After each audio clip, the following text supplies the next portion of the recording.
do it again. Why would you No, set me keep up this like one in. that? This is a good one Oh, here. you are such a setup. Okay. And this actually leads exactly to my question, y'all. So these last Okay. couple weeks, we've been seeing couples working together. So I have two questions for y'all, all around the same thing. One, could you work with your spouse? And yes or no, however you answer that. Can you now work for your spouse? No and no. I would never Any- ever work with my wife. Are we talking any type any of capacity. work environment? Any capacity. Any kind of work capacity where we have to drive results, we got to make money, we have to. Yes. Now the second one. Are we talking about our current wives? You ain't never had another one though. Because What? that matters. Where does? 'Cause that matters. What? How does that even matter?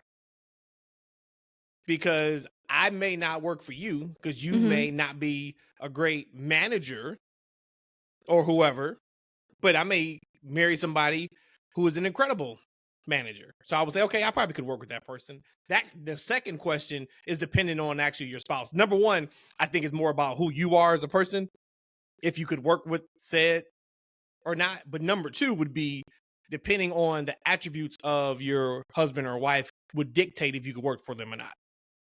I gotta ask E a question before I get there. So then you're trying to say that I'm a piece of shit manager? No, I'm not saying that. I'm gonna have to go back on mute. Anyways, Let y'all deal so with this. so E, back to you. You said no and no. You gotta give us some kind of With the context quickness. behind that. Like you gotta say no. Like why no to can you work with your spouse, and why no can you not work for your spouse? You gotta give us something. You know, I'm a very like when I'm working, I'm working. All right, I know exactly what I'm doing. I'm prepared. I'm ready to go. Right. I plan for the worst case scenario. Right. But I have the best of intentions. Right. So I need to be moving. Like my wife moves at a much slower pace than I do. This is your Just current in general wife, in right? life. This is your current wife per Matt. My current this is wife, your current my wife. only wife. Yeah, my current wife. Yeah. So like just so for me, you know, like on vacations and type of things, I like to plan a vacation, I like to do different things. I've learned in my 7 years of marriage that I can't do that with her. You know, we gonna have like a bullet points about what we're gonna do, and we may or may not get to all the bullet points. You know, and that's just what it's gonna be. But when I'm working, no. Them bullet points is gonna get hit. So if you ain't hitting the bullet points, you gotta go. That's just is what it is. You get on or you get off. Got it. Now, what about working for your wife? And I know you probably want to say exactly what I just said times two, but now you said no to you can't work for your wife. I can't work for somebody who doesn't have the same type of, I don't want to say work ethic, like pace. Like, right. If I feel like, here's the type of person I am. I'm not a type A. I'm not even I'm like in the middle. I'm good. Like if I feel like the people who are making decisions are making the correct decisions, I can roll with you. But if I feel like you're not making the right decisions, I can't roll with you. Like, right. So like if you're not rolling at the pace I think that makes sense for the occasion, I can't follow that.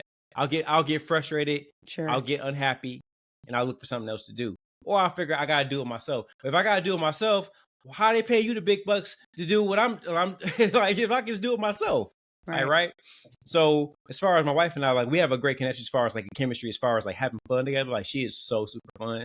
She laughs at all my horrible jokes, which I really appreciate. That's but from ding, a ding, business ding. perspective, That's what it was right I'm there. good. I'm good. That's what it was. She laughs at your jokes, and you was like, "Oh, she's a winner." That's unlike the person that's to my left right now, and my point of view, I could work with my spouse. I think we're kind of doing it now. I said yes already to that one. You said unlike. I said yes to number one. And I could work for my spouse, and I just look at that purely off of I'm going to communicate when there's something that's not proper for me. So regardless of who my leader, my manager is, my boss is, you're going to hear from me when I need to express myself. So, and I think as long as he and I have been together, I don't know, he's talking about his new wife now. I think that we'll be able to keep that bond together to drive results. Well, but the thing though is that is a great question in regards to knowing who your spouse is. Either way, because you could easily love that person to death, Sure. worship the ground they walk on, love everything about them for your relationship, and then still say, but I could never work for that said person, and have reasons why. It doesn't mean like something is wrong. You just, okay, there's a particular personality trait that you may use at work that maybe I don't see a lot of at home, so I don't have to deal with it, but I know you have that in you. I'm good on that, whatever that could be.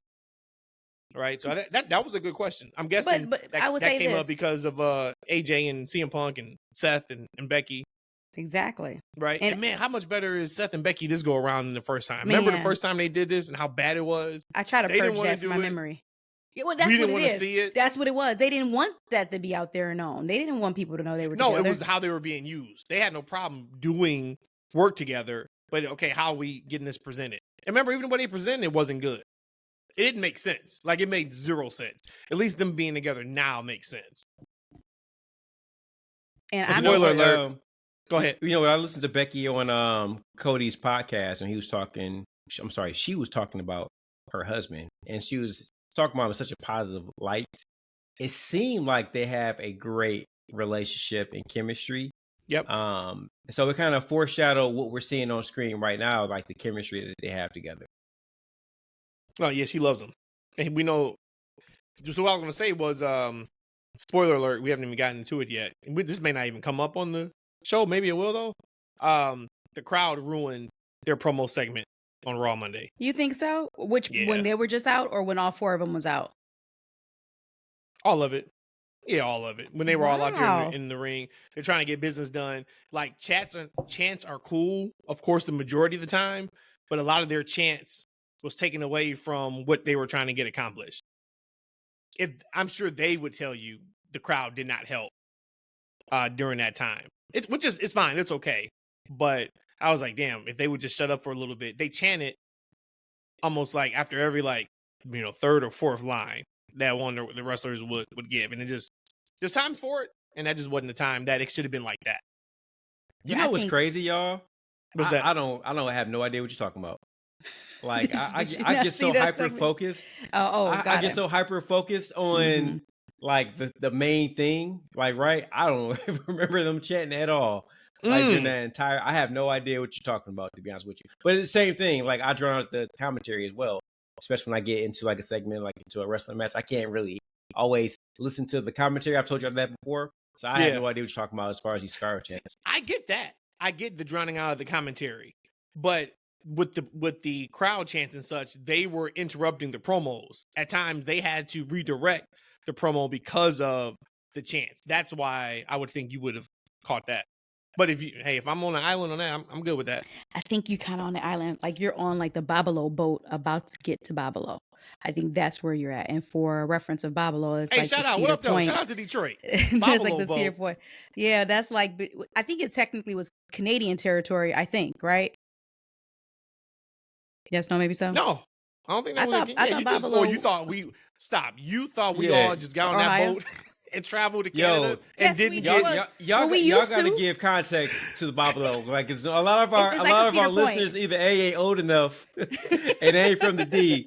They ain't what up though, and they don't know what you're talking about. What's the Babalo boat? It's Cedar Point, but you had to get on a Babalo boat to get there. I think that was Canadian territory, Six actually. Flags, right? It is your amusement park. It is your awesome local amusement park, but you had to get on this boat to get to the island. A ferry. You had to get to the island. Babalo was on an island.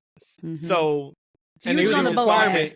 And it was a requirement to do the hustle the entire time while you were on this boat to get to the island. That was part of the requirement. Like, when you got on the boat, you had to sign a waiver saying you were going to do the hustle the entire time. Rhodesia, Mama still listens to the pod, right? Yes. I had this great joke about her being on the boat. And then you being on the boat too, like, man, but really? if she listens to it, I'm not gonna. Hold on, the pot calling the kettle black. Are you really about to do that? What boat was on? You're. What were you about to say? I said, what boat was I on? Actually, we don't know the name of the boat. We know your mama was on the boat. Yeah, I love your mama. We know she was on a boat to get over here. My mama came over on American Airlines flight. She told you that. She was like, your daddy told you he didn't drink.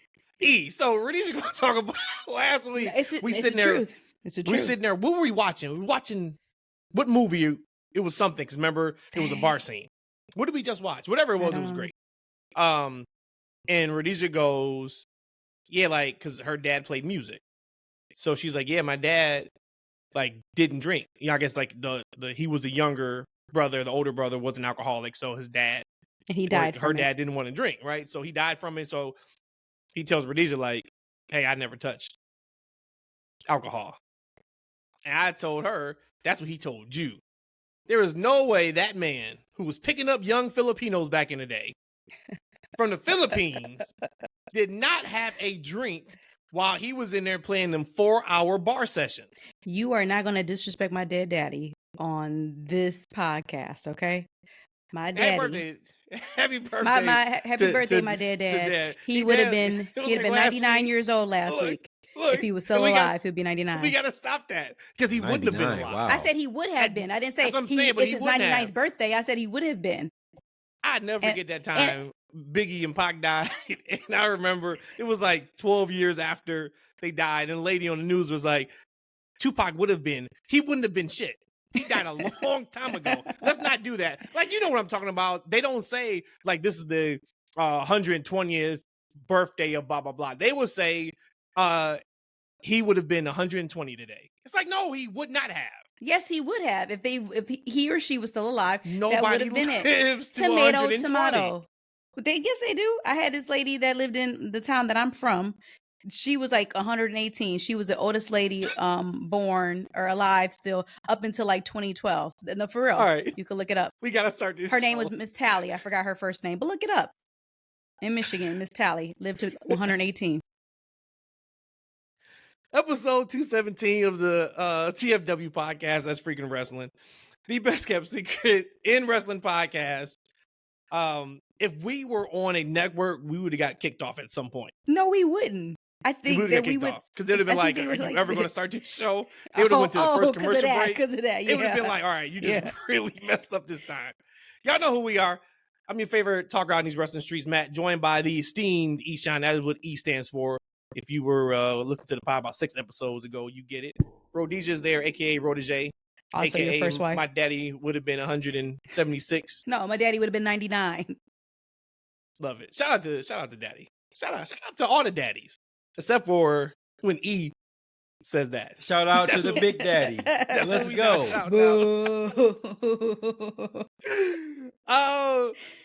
So I'm gonna really hand over the reins to you guys, because like this was a really funny week of like wrestling. Because for me, I would say, hey, top story is maybe like 1A, 1B. Yeah. I think for me personally, as a wrestling fan, the type of wrestling fan that I am and who I am, I think my top story would have been the ticket price conversation. Ari Emanuel made a comment this week about the ticket prices for WWE that I want to get into. That's mine. I don't think if you don't go to the shows, you may not care about ticket prices. So then that takes me to what I would think the second biggest story would be, and that is Saudi Mania. Yep.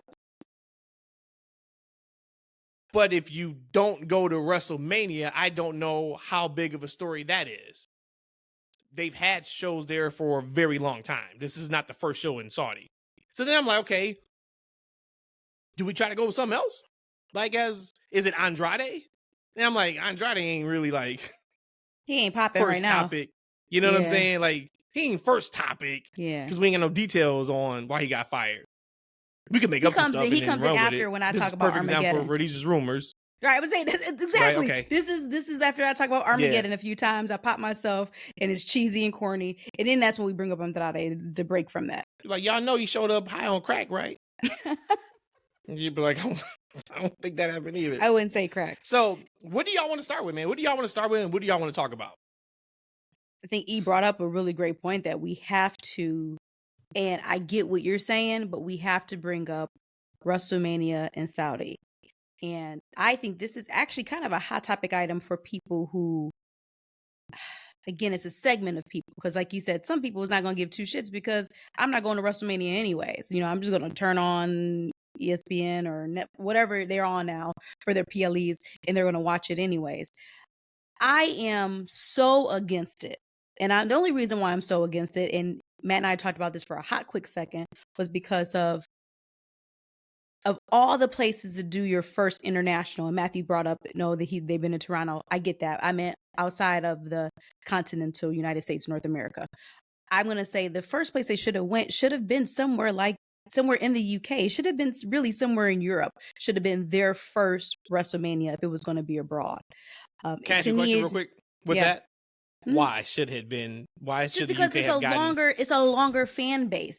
They have contributed to the pocketbooks of WWE for longer than Saudi has. Now Saudi has millions and millions and billions of dollars. About how long? I get that, but I'm talking about as a fan. I'm talking about purely as a fan. So you're talking only on the emotional. Absolutely. You're throwing business out. Absolutely. You're saying only from hey, if this was, it's all about warm and fuzzies, yes, and everything that wrestling fans care about. Catering to your audience. It should have been UK first, just like how we got NXT UK. It's the same thing to me. It's the same thing. So when I see that, your ass, what you NXT UK? Where'd that come from? I don't know if you even ever watched an episode of NXT UK. You was a goddamn lie to sit up here and talk about that I didn't watch it. You know what I'm saying? NXT UK. I don't think she's ever watched. I think she's mixing Fat up Walter. the wrestlers from the UK. No. I'll be honest with you, man. Compared I didn't even watch NXT. Yeah, like I think I may have watched like two episodes of NXT UK. All their PLEs or pay-per-views. You were not NXT. All those pay-per-views. You ain't watch no damn NXT UK PLEs. Are you serious? You watched when Pete Dunne and Walter was on top in NXT is what you watched. Yeah. I did not. I watched NXT I watched UK. Okay, we're not about to argue that because I don't want people like already Josh is doing who this you yelling. Watching with by yourself? I'm Matt just curious now. Matt and I watched it together. He's up here acting completely brand new. Any of their takeovers, Matt don't remember now. No, whatever. Right, I remember everything else. I don't know if they had weekly episodic television. She wasn't sitting right next to me. He's a goddamn lie. I can't do this with you. I don't know if they had weekly episodic television, but I knew every time they had an NXT takeover UK, we always watched it. So save me and bite me on that one. But point is, that fan base had been more rabid and longer. How old are you? Bite me? I told you my daddy would have been 99 years old. That should give you some kind of context.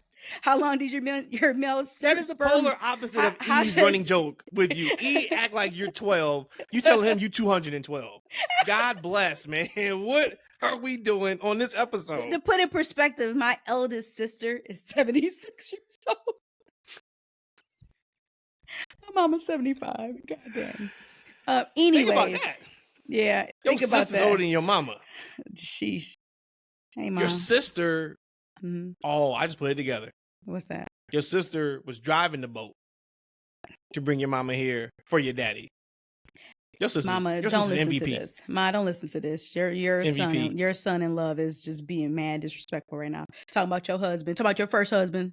Like that. Is it a should the UK have gotten the first WrestleMania outside of the United States? In Toronto or Canada.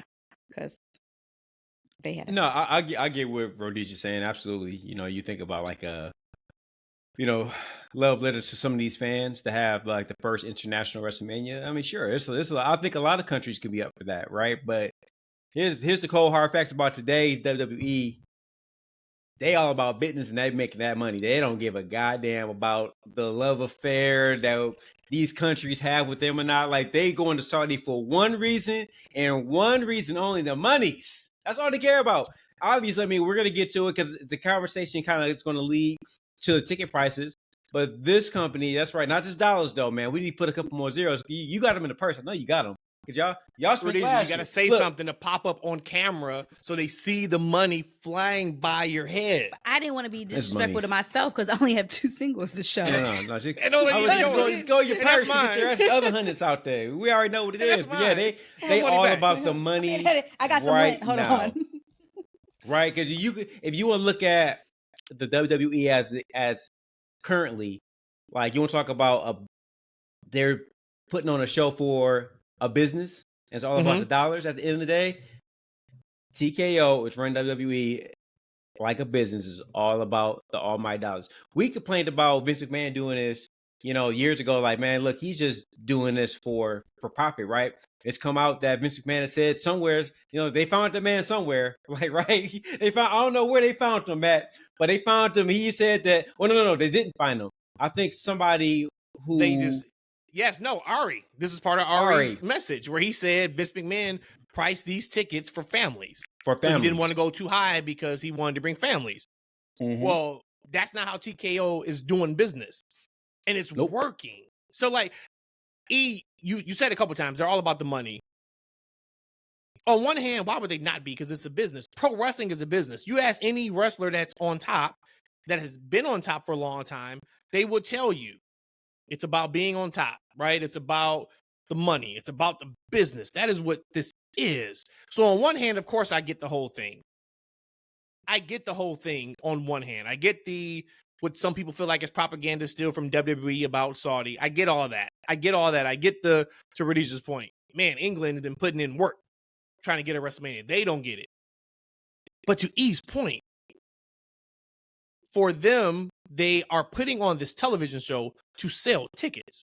The reason why people are so over is to sell a t-shirt. The reason why we enjoy these shows so much is so we can tune in the next week and they can make money on advertising. Everything is connected back to making money. Yes, it's about making moments and putting smiles on people's faces, but at the end of the day, none of that is happening if it ain't about the almighty dollar, right? So for me, it's a situation of, I get it, but okay, they're going to Saudi for WrestleMania. I wouldn't have thought we would have had so many foreign pay-per-views over the last 2 years, right? If we rewind back to when Vince was created, I would have never thought we would have had a Rumble, SummerSlam, outside of Wembley back in 92, War Games, which is Survivor Series now, WrestleMania outside the country. It's damn near the norm now. So if Saudi is going to pay them, I think I saw one report, it was like $250 or $300 million. Don't quote me.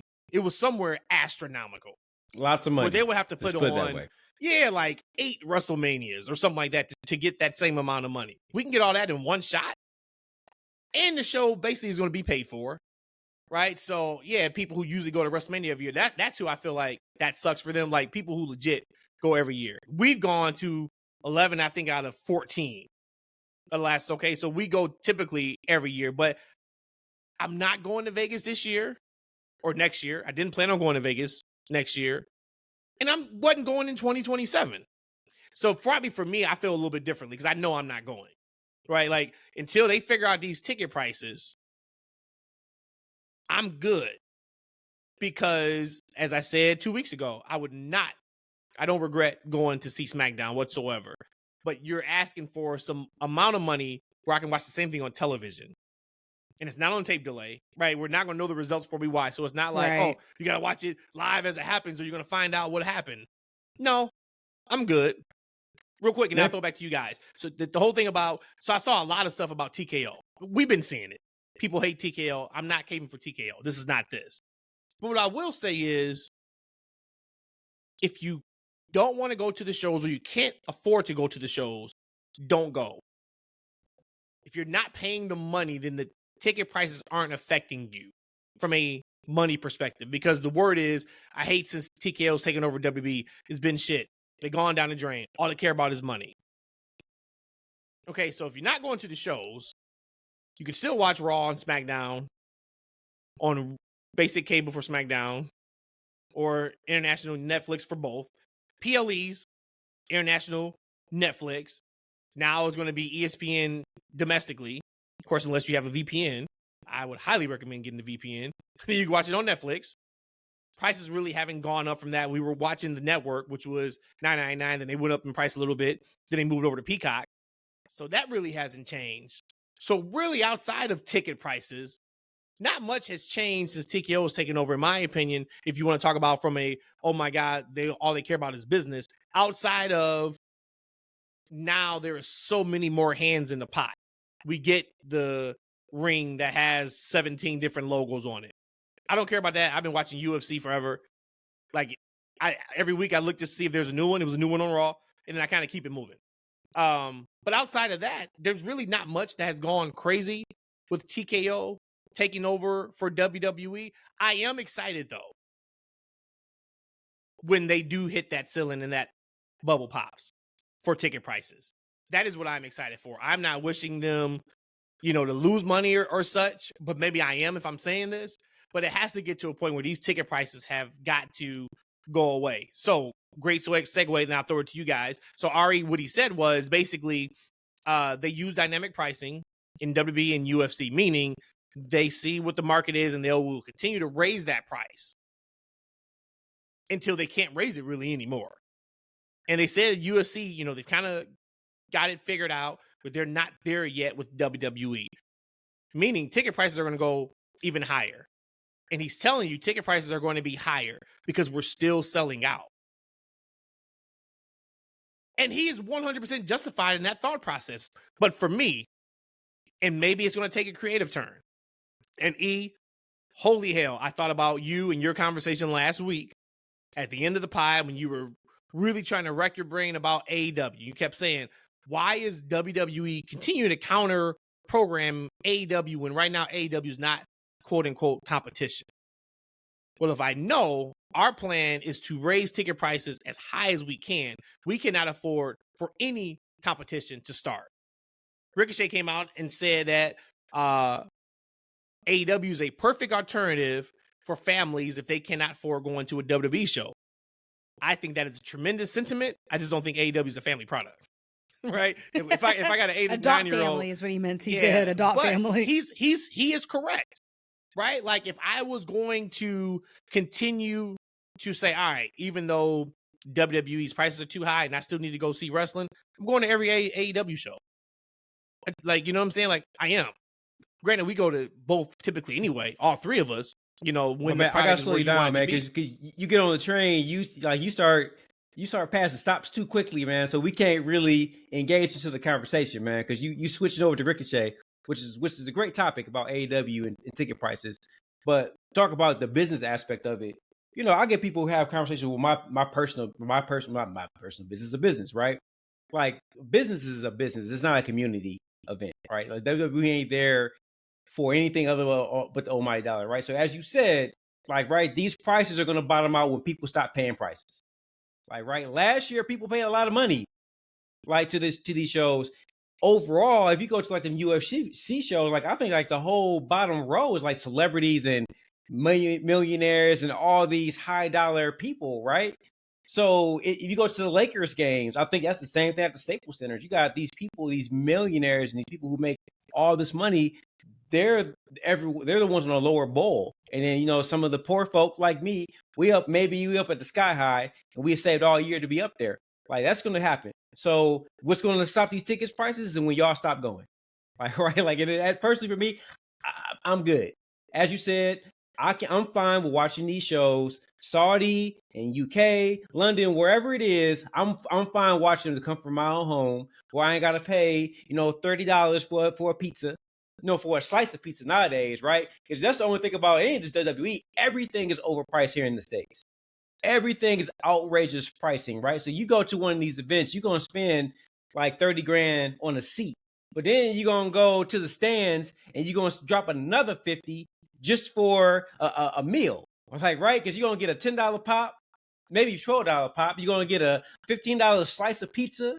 Like maybe you want to get a $12 thing of popcorn. Like you go to these shows, it's not just the ticket prices, man. It's the entire event. You go to parking, like right. You go to some of these parking, and like they're trying to charge you $100 to park. Like yep. Right. So it's not. We talk about WWE in the business. It's everybody that's collectively, making this unaffordable. So let's go to AEW real quick, because since we're there, I don't actually remember what I wanted to say before we transition, but AEW said like, hey, we should be the alternative for families, right? Like I talked to you guys back in July about the AEW show, man. I think it's a great show. I feel like Rhodesia, who was our resident AEW specialist. I'm not sure how often you're watching the shows, but I don't think it's as often as it used to be. Every week. Ever a time? Are you watching every week now? No. Okay, see. If there's ever a time, I'll see if she'll get that lie off or not. This is the time to watch, because actually the shows are pretty solid to good if you are an AEW fan. But what it is not is family oriented. It is not a program that I can take my young children to because of the content, the blood, the violence. There's nothing about that product that screams family to me. Like the prices might be friendly, they might be family friendly, but the content is not family friendly. So when we talk about like AEW being an alternative as far as branding for wrestling for families, I just don't think like the content is geared towards that, and I don't think it should be. What age, E, are you comfortable with letting your boys watch AEW? So my oldest son just turned 12, like right. So next summer he's gonna be a teenager. Yay. So at that point, he PG-13, right? You take him, and parental vision is revived, right? Wherever it's go. Okay. Like, what is it? Parental guidance is advised, whatever. Suggested, what's the yeah, thing? or something Suggested, like that. whatever it is, right? Yeah. So I could bring him to something, right? But at this point in time, he's been introduced to those things probably in school anyway. Like, I was about to ask you that. So that was my because next question. Real quick, because I'm gonna forget. Because I think last year, there was a kid, with his pants down, humping the wall. Wow. he was humping the girl. That's indecent exposure. That's right. So he's I promise you I did that. So dude got the wall. He was humping the wall. Yeah. At school? I've done that. I'm sure At I school. did that. Oh, this is probably some type of alternate reality where I'm going to school with E's kid right now, and it's just an alternate reality. It's crazy, right? Like so I would do. Yeah. So at his age, right? He started to be introduced to adult elements that I'm not necessarily introduced him to in the house, but outside factors are starting to, right? So probably, not for me, maybe 11 is a little too young, but 12. No, once you get in the middle school age, yeah. So 13. But so you're good with AEW at 13. Yeah. But my 7-year-old, absolutely not. Got it. Okay. Man, I feel like the two things can be true in the sense of someone saying you can't afford it, then don't go. And also someone being mad because the ticket prices are way too expensive. And that's where I'm at. And that can be true because that's how I feel. For sure. Yeah, I can't afford these shows. I can't afford these shows. Yeah. Yes, you can. So I'm not going to go. Yes, you can. But at the end of the day, I still have the right to be upset. And why I have a right to be upset? Could it be because I'm gatekeeping? I mentioned this a long time ago. I've been watching this product for over 25 years. So for me, if I've been able to go, I have been a fan, I've been able to watch the show, and now you've priced me out. It's the same way that I feel a lot of times with the NFL. Now, I know for the Lions, they're still one of the lowest NFL teams as far as ticket pricing, but it's still getting to a point where wow, these tickets are just out of control. You can still be mad at the fact that these tickets are so expensive because this is a product that I love and I invest in. An investment can be in form of money or in form of time.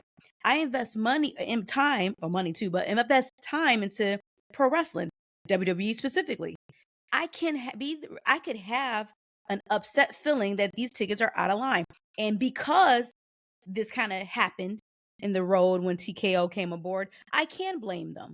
Now, I'm not going to say, okay, if you can't afford them, don't go, terrible, they're the devil, and da-da-da. I mean, I could say that, but I'm not going to say that because then I would think that's a bit unfair at that point because they're still giving us a quality show. Some shows are better than others. It's still a quality show, though. You're going to get a solid show at the end of the day. But I feel like you could be absolutely angry and mad that these prices are out of control without necessarily saying if you can't afford, don't go. To me, sometimes when I hear people say, if you can't afford it, don't go, that makes me feel a kind of a way. Because I was able to go before. I could afford to go before. But now that I've done nothing different, my salary hasn't changed. But now because TKO has taken over and everything is like branding and making the millions and millions of dollars, to me, I feel like it's greed. But isn't that, you think about it, isn't that like the American way? It is. Right? You think about like I said, it's just degree. Like I said, broke down earlier, going to this event. Okay, so, y'all going to spend 30 grand on y'all seats. Right? But then you're going to pay $50 to $100 to $150 depending on how far you want to park from these arenas. Right? These places are where did we go? Was it SummerSlam a couple years ago in Detroit? There was a parking structure downtown in Detroit that was trying to charge $150 for parking. Was that us? I don't remember if it was that or if you're thinking it back to, and it's crazy how long it was, the WrestleMania at Cowboy Stadium. Ooh. Because I remember yes. before we went, when they opened up that Yes. stadium, word was they were charging $100 to park. And at the time, you could park at a Piston game or a Lions game For 15 from or 20. 20 to $30 to $5. And I was just like, that's unreal. You're talking about spending, if you go to every single game, you're talking about spending $1,000 or $800 in parking alone a season. Parking. You know what I'm saying? So it probably was. It probably was somewhere in downtown Detroit. I think we did. I think it was a couple spots. Yeah, it was a couple spots. But they got it. And some people, we know they got it. And some people paid for it, right? Yes. And some people paid for it, right? Like I said, when I went to the show at State Farm, maybe it was that when Jey Uso had showed was that up Christmas time. Yeah, right in Christmas time, right? Yeah. Okay. And like I tell you, I spent I didn't buy very much. I spent at least $60 in food. And I didn't get it. How much do you think you spent meals. total that night, including tickets? What do you think your total spend was? Gosh, I don't remember how much I paid for the tickets because the tickets weren't bad actually. I think I might have spent I paid $4 something for four total, of us. Okay, total for 4. I think because that's where I kind of went. I'm like, $100 a seat or so. That's what it was. Cause we actually ended up getting, it's one of them things we looked up. They actually opened up another section. Yeah. I was like kitty corner from the actual stage.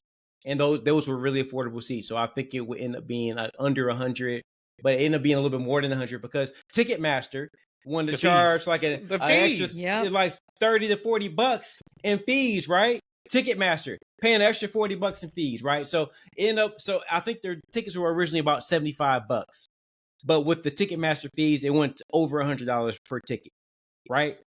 So of course there's taxes, etc., right? So I spent probably, I want to say close to $500 for the tickets. Okay. Then for parking, I think I paid for early parking. I think I actually got a good deal. It was $25, not bad. Like right. Okay. Oh, that's a hell of a deal. Yeah. Not bad, right? Got there, and I said I spent probably about $50 on food. Okay, so and I tried to do it cheap. So about $600. $650. And this was pre Jey Uso win the championship. So the tickets was really free. Low compared to what it is now. It was right after Saturday's event. So you spent $600. Let's just say give or take, right? Did you get, from a experience perspective, did you feel like you got your money's worth? Oh, it was an enjoyable event. And so for me, I felt like the tickets that I got was about what I wanted to pay. Prior to like the hike, that's about what I was willing to pay. I will pay maybe $150 for a seat. But nowadays, like that $150 is $350. Yeah. Like right? Or legit that $150, legit, your section at its lowest now is probably $220. At least, like right? Straight legit. But I say, isn't that almost like the American way? Like how many other, not just forms of entertainment, food, etc., where things are just almost double, triple what they were just a year or so ago? Right? It's like almost like right now, like the middle class is being priced out. Like Of right, course. you gotta be Matt and Rhodesia style to kind of be able to get out here and do your thing. But you know what? The thing is, and now if we're talking like legit business, and we're not about to do a whole business deep dive. I don't want to lose all of our listeners. Not to say our listeners, the freaks are probably business people, right? But I don't want to just go all in that way. But you're probably talking about, in order for what we're probably asking for, a heart in business. If it's not a PR stunt that is going to equate to more money, you're talking about this happening then from a private company, a company that is not public, a company that is not which to is the AEW. shareholders, right? Which is AEW. Which now is AEW, where legit Tony Khan, I am sure, would say at some point, if he needed to, oh, we're not charging that. Right. We're going to cap. And the numbers still may be astronomical, right? Like, I know they do like their, I just got an email today for World's End in December. Get your Archer. Let's do it right now. Actually, let's do it right now. I got an email today. I didn't open it up. I didn't get a chance. But it said premium seating starts now for World's End December 27th. Pre-sale code is AEFEND. let's just see what their premium tickets are selling for and like where that's this at. is Armageddon, right? You talking about World's End, yes. Yeah. Hey, that is Armageddon. That is Armageddon. Y'all, Come they on, gonna put guys, some be respect on my better. name. Yeah, It be needs to better. be called Armageddon. All right, so you're talking row 2, Okay. $823. Before taxes. That's on the floor. Yeah, before taxes. So that's $1,000. Just $1,000. Row 2, somewhere else on the other side, $707. That's right behind the announce table. Row 4 on the floor, $768. So that's their premium price, and then we get in some first level seats where we would typically sit 3 or 4 rows off the floor across from the hard cam, $512. That's high. That's a lot. That's high, but $512 that's high. That's high. Mm-hmm. But WWE's charging that for some TV shows, and people were listening and saying WWE can get that because of how hot their product is. At some weeks, I beg to differ, but you're right. Because they're selling them out. So people are buying. I mean, it's still a quality show. It's still a good show. Overall. Look, y'all heard, man. There's legit stories, and it's true because it's true. Like people are actually taking mortgages out and taking loans out. You saw that too to go to these shows, and we know that's the case because people. But see, that's devastating to me. That hurt. That breaks my heart. That hurts my spirit. They decided to do that. They weren't forced to do it. No. What I'm saying. No, they're not forced to do it, but it's something that they care because people are emotional buyers in general. So for someone to have to say, I'm not going to pay this month, or I'm going to have to take out a unsecured loan to be able to do this, like that is a hell of a position and predicament to put yourself in to go watch a show. Like that's hard. That's really hard. So real quick, last thing for me. Last thing. Who are we though to say what number is too high? If they are selling the ticket, that means somebody bought it. They're not having to give away tickets. So if we are sitting in a room, and yeah, we have stats, right? We could pull up, we could probably ask ChatGPT, what is the average medium household and this and that, and what's the average entertainment? I get all that, but I'm saying if we're talking just brass tacks 101, this podcast is out of here. Everything we put out is out of here. We open up the Patreon, out of here. We go behind a paywall, we're out of here. And we continue to move monthly, that number's up. And every time we move that number up, we're out of here. Who's to say for us, yo, that's too high? We would come back and say, what do you mean it's too high?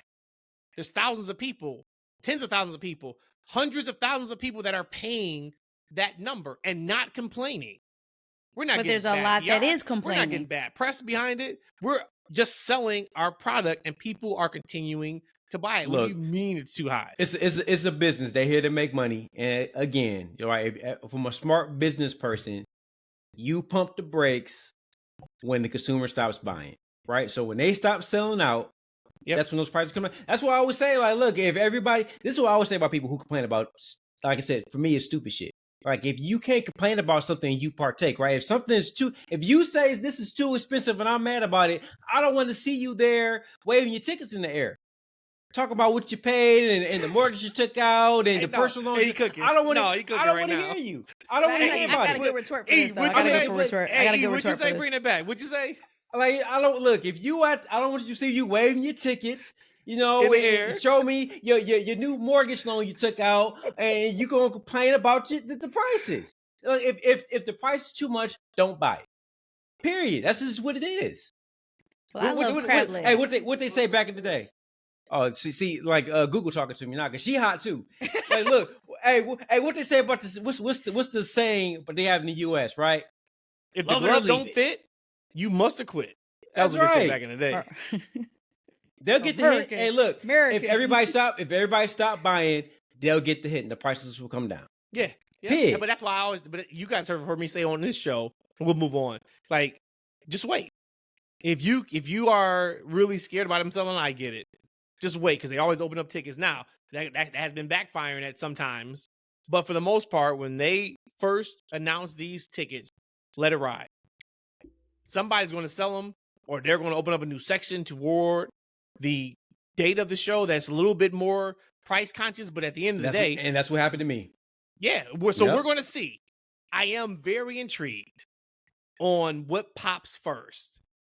The ticket prices...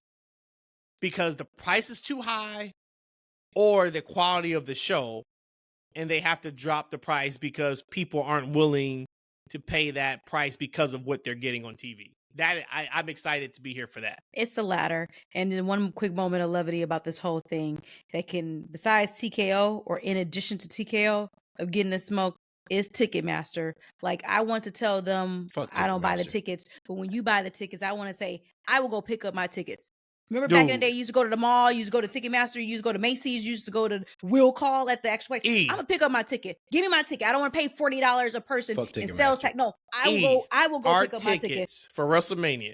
And remember, we went with Dwayne and Sue. Shout out to Dwayne. Shout out to Sue.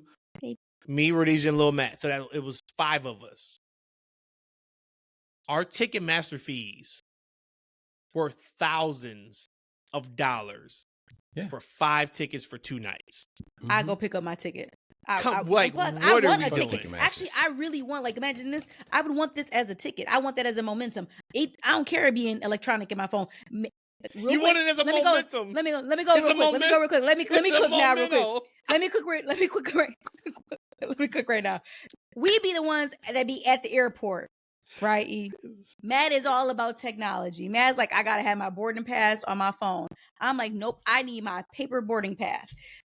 We get up there, they say, you can't use paper boarding pass, you gotta get an e-ticket. Matt up here clowning me because now not only did they get me for my knife last time, now I gotta go get an electronic ticket to put on my phone. I don't want an electronic ticket. All this money I done spent for this airplane ticket, I want a paper ticket. I want to put it in my keepsake box. I want to say, hey, where did I go in March of 2025? Oh, I went to Las Vegas. I want to be able to see that. You can put in your camera roll. I was about to say that. That's when you take a picture. No, I want my piece of paper. I want that piece of paper. He clipped it up. No, fuck that. No, we need that clip. We're going to put it on the soundboard. That got to go on the soundboard, man. It's got to go on the soundboard. Oh, give me my paper. I'm a paper queen already. It's got to go right next. Ticketmaster, I'll go pick up my ticket. Love affair guy. But yo, if we can, so we covered the AEW, the WWE tickets prices, but with Mania being in Saudi, right? Mm-hmm. The wrestling world is missing their big event that they plan around every year, right? Wrestling fans plan around, right? Because one of the nice things about WrestleMania is the WrestleMania weekend. Wrestlers. Yeah. Right? Exactly. Independent wrestlers. Retired wrestlers. Yep. Like, right? Because I didn't even think about them. Damn. Like, WrestleMania weekend for me, you know, because I only went to 2 of them. 2 or 3. I think 2. No, for you me, went to like, more than 2. Maybe 3. I think you went to 3, yeah. Yep. For me, after the initial thing of going to, like, I went to, my first one was the Dallas one, and I felt like I paid, at the time I paid $400 a seat, and I was way up in the nosebleeds, man. I'm like, this is, but you know what? No, because we had second level, like row 1, which was like club seats. Anywhere else but Cowboy Stadium, that's a pretty good seat. Now, typically we always sit in the ones, but this one I'm like, no, we got this. It was close to, I think, the same price as or a little bit more. But we sat down, I was like, wait. I went out and got some binoculars, man. I'm like, this is crazy. Like, right? I crack up every time you tell that story. Getting the binoculars. I had to get some binoculars, man. I'm like, this is crazy. I'd have been pissed off, man. Like, right? But the WrestleMania weekend was so fun. All the different shows that they had going on. I like, that's part of it. That's part of the experience for me. I feel like if you haven't been to WrestleMania, like, the WrestleMania weekend is so much fun. There's so many things to do when you get into town. So that year, 2027, we're not going to have that, right? I feel like it's an awesome opportunity. Here's the thing, too, guys. I was looking forward. Let me tell y'all, I was looking forward on Sunday, man, getting on the pod. I feel like I had a great idea, y'all. I'm like, yo, I'm going to get on the pod, and we're going to talk about AEW Mania. This would be a perfect opportunity for AEW to have a show WrestleMania weekend. I thought it was original, coming out of my head. I thought it was magic. You know what I'm saying? Then all of a sudden, like a couple hours later, on Busted Open, they talk about the same thing.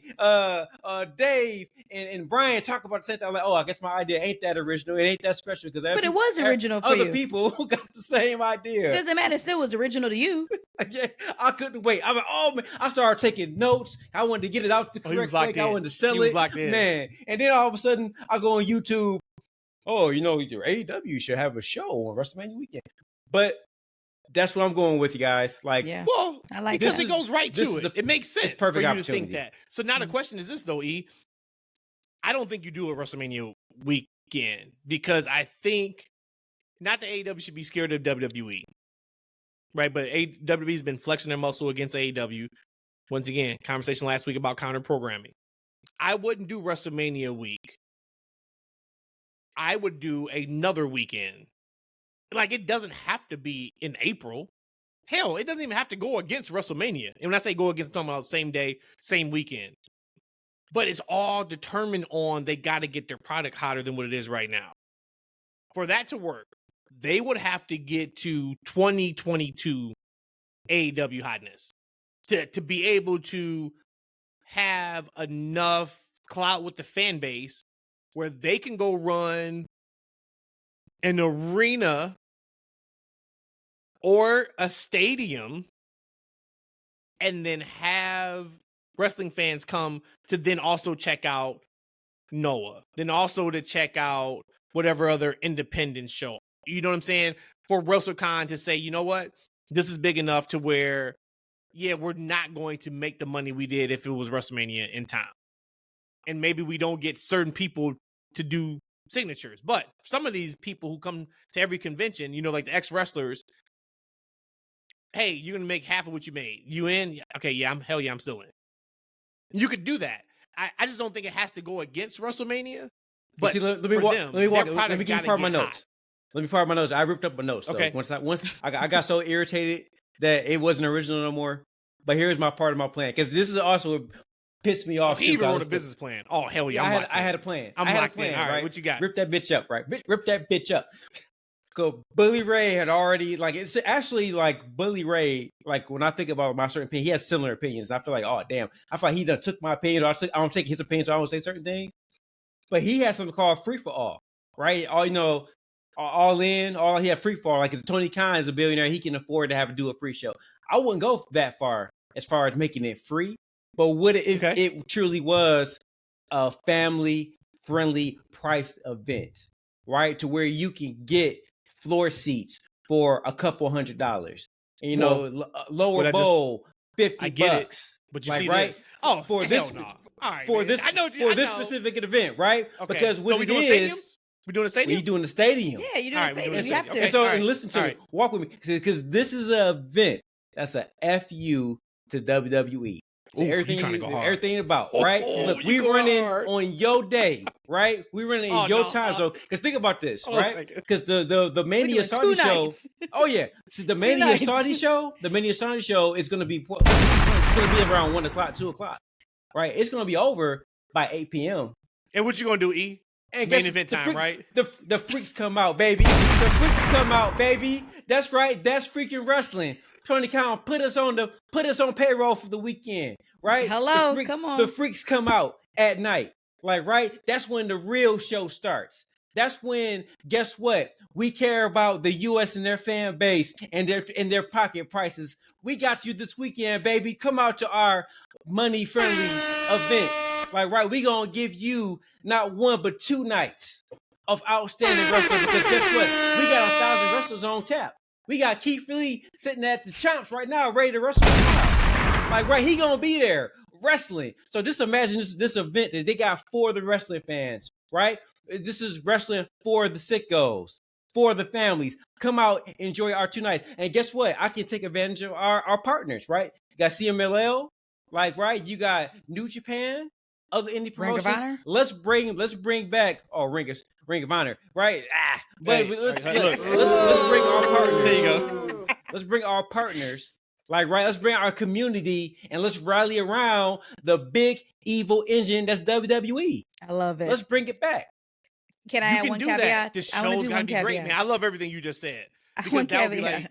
that would be like the Forbidden Door, the way Forbidden Door should be. The Forbidden Wall. Right, Listen, like where the entire So weekend. that's what it should be called. Listen, This the is Forbidden Wall, right? Yep. The Forbidden Wall. You're not penetrating this wall, Paul. That's what they're gonna say.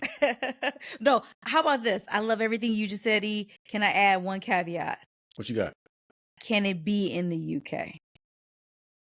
No, I need to be in the States. No, I think it should be in the I'm UK. not be in the States. This needs to be Go to the gotta States be for the people home. who typically go to WrestleMania every year. Yes. they're going to go to this show. That would be the thought process. You're trying to grab that fan base. Because they got the Wembley shows, right? Because they're going back to Wembley the next year. Like this is for the U.S. All in back. Yeah, this is for the U.S. Right, to give us an event that the WWE is taking away. Like they are the evil money machine, and that's how I will start. Honestly, because you think about the AEW, I was talking about it last week. I was trying to talk to you guys about like why are they going after AEW, because they're like the little guy right now. Like they're so far behind, and like from when you watch the shows are good if you're a wrestling fan, but it's nothing that's going to captivate like somebody who's not watching, who fell out and start watching. Right, they're not the NWO. It's not ECW at its height. It's not Stone Cold Steve Austin. They don't have none of those characters going to grab newer audiences, right? But maybe they can grab those disgruntled, like WWE people, again, turned off by ticket prices, who feel like, right? Who's taking like their business approach personally. Like, hey, come with us. Come with us. We give you great wrestling. We're for the people, by the people. Tony Khan is a fan. Hell yeah, FUBU. Big Daddy's a fan. Matt's a fan. Rodisha's a fan. TFW Podcast, we are fans. The Freaks come out tonight. AEW. Yes. AEW Mania. We got hosted by the TFW Podcast. You know what I'm talking about? Like, let's do it. Let's do it for the people. Let's do it for the Freaks. Real quick, y'all. This is completely off topic because he just said it with fan. It was 69. Am I the only person who had a problem or not had a problem with Kendrick calling him a fan? Like, to me, a freaky ass person could be actually a good thing, right? Was there anything wrong with that? God. Evidently, Matt doesn't think so because he's still singing it over there. When he said you a fan, I'm like, okay, I kind of want to be a fan too. I'm okay with being a fan. You bought as bad as Booker T last week. No, he's talking about stroking his penis or something, right? Dick, man. Yeah, like, what does that even mean? All right, dude. Like, you're a whole married man. What popping dick is. You know exactly what popping dick is. Tell me what that means. Shit, what I do? I'm popping dick. I'm popping dick.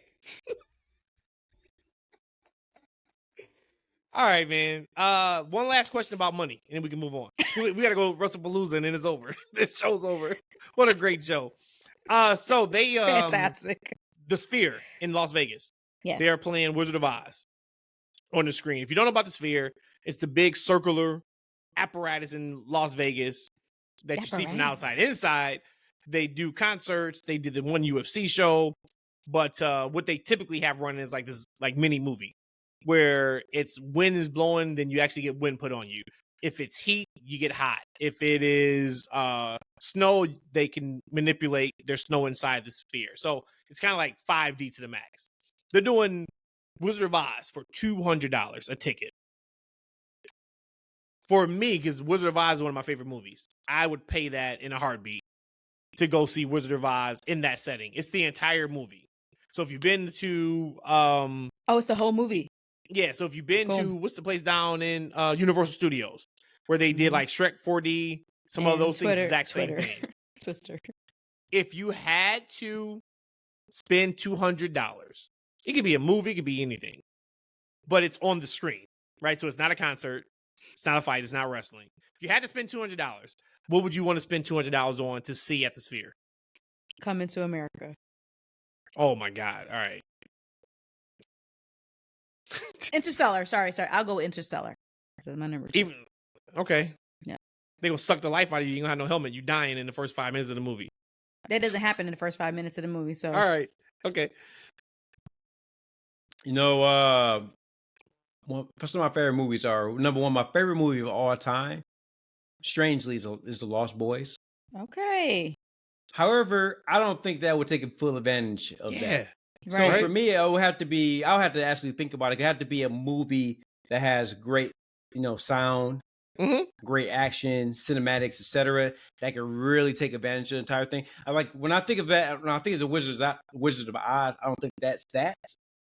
But I would love to see probably something that's super cinematic, right? Like back in the day, like Matt, he has different variations of his theater system, but he had his theater. Like, what do you call it? What is reference material? Is that what you call it? Reference material? Yeah. Like movies that had great reference material that can really take advantage of everything that Sphere has to offer. So you don't know yet, but you just know. Well, you know that, of course. But all right, man, you chickened out, dude. You could have said Avengers. Yeah. You could just do something out there. he always got a response for something. Whenever he get on these pods, he don't never want to like say shit. You never notice that, Rhodesia? Like if I was asking him that off the pod, he would have had 5 movies right off top. He went with Lost Boys, and I meant to buy Lost Boys, and I didn't. But you did mention something a few weeks ago, and we watched it, and I loved it. You talked about what'd you say? You were like, I need to watch that, or I gotta finish it. It was something you had just talked about. That might as well have been 2 years ago for me. Damn it, I can't remember what it was. My memory is terrible. I can't call it. But shout out, hey, what I would suggest, if you guys got Max, you got to watch this show. It's about 911 calls. God damn. And we finished the season. And right now, if I went to Max and it was like $4.99 unreleased episode, I am pressing order right now, E. This show is fantastic. So it is real life 911 calls. And they typically have 3 calls every single episode. And you got to pick. You don't have to. You can just watch it. But you got to pick which one of those calls is the killer. The person who's calling in 911. Yeah, the majority of 911 calls, the initial call is made by the killer. And it's so then they actually take you through the whole thing. It's an awesome, tremendous show. I would absolutely, highly suggest it. In between watching 155 hours of wrestling every single week, if you have an extra hour, go to HBO Max and watch. I think it's called like Who's the Killer or Who's Calling. Yeah. Who did That's it? very interesting. Who did it? Who did it? I wouldn't watch anything. I wouldn't watch anything like that. But hey, we're not. I don't want to take time because we got pay-per-views to talk about. But I do put something out there. No one cares. Nope, we're not gonna do it. We want. I want to ask the freaks out there. We're not public. Office, we could do what we want to do. Any of my Office fans, fellow Office fans, like for me, I'll probably say The Office might be, if it's not my favorite show of all time, it's right up there. Like I love The Office. Right up until Steve Carell left. Like after Steve Carell left, but like that couple of seasons were phenomenal. There's a new series by the makers of The Office called The Paper. I watched a couple episodes. I wasn't feeling it.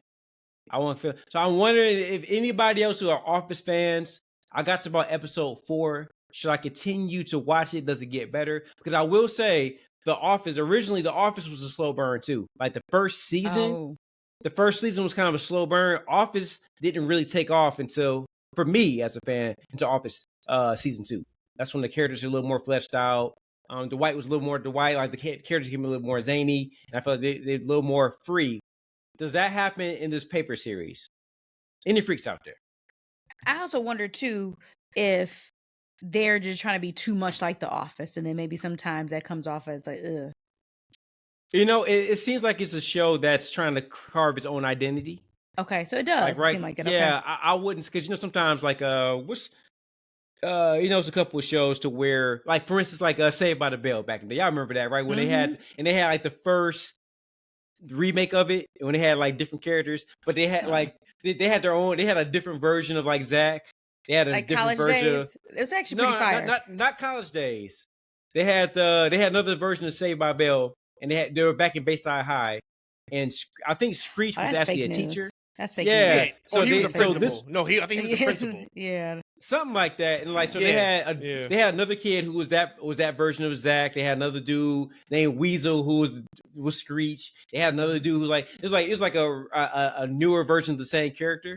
Like they're not doing that with the Paper. Like I can't say there's a specific character that's an outtake from like the old series. It seems like it's a different thing, but this is not working for me yet. Got it. All right. Now, so what would you want to see in the Sphere? Sphere. What is it called? Wizard of Oz. Okay. Because I have no problem with doing Wizard of Oz. To E's point, you got the tornado in the beginning, and then you got not much maybe effect wise after that. But you got colors. Yeah, but man, I'm all about audio and video. Damn, another tangent. With the Wizard of Oz, that was a series of books. I would have loved for him to kind of go through and the entire series. I don't think we ever got the rest of the stories out there. I think we only had like the first 3 movies because they had the Wizard of Oz, of course. They had I forgot the name of the second one. The Wiz. Oz. Oz. Was it? I think maybe it's Oz. The Great and Magnificent Oz, right? And because that was made like in the late 80s. late 80s, and then they had the one that came out more recently in the past, like Mhm. 10 years ago. I like that They one a had that lot. version, but there's a couple more books. But Wicked? You talking about Wicked? He talking about Wicked. No, I he's know talking about the E Great game. and Magnificent E Oz. is going to be in Vegas next year for WrestleMania 26. His ass is going to do a triple header at the Sphere.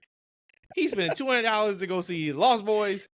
He spent $200 to go see The Office, and he spent $200. Hey, if I hit them numbers, yeah, for sure. Could you imagine E going to the Sphere to watch The Office? Only one in the crowd. He bought that whole thing out because he hit like he be like, look, I ain't gonna tell you I won the lottery, but there'll be signs. He didn't hit the damn $300 million Mega Millions. Oh man, once we stop the That's Freakin page, like our version of OnlyFans, and Rhodesia release her feet videos. I'll have AI do the editing. I don't want to see that. I don't know how y'all getting the feet, man. Feet is just disgusting to me, but a lot of people like feet. So when Rhodesia upload them, I'll use AI to upload the videos. I'm not a feet guy. Why Matt asked me like a month ago if I was a feet guy? Like, what type of time is you on? You know what I'm saying? Ask him, is he a full-time job guy? How about that? Not yet. He's still chicken cooker. Don't cook chicken. WrestlePalooza, y'all. Let's get to it, man. It's an hour. Alrighty. Oh no! It's only an hour. Hey, stop. No. Oh man, no. Oh no, we're going back to it because now we can talk about Andrade.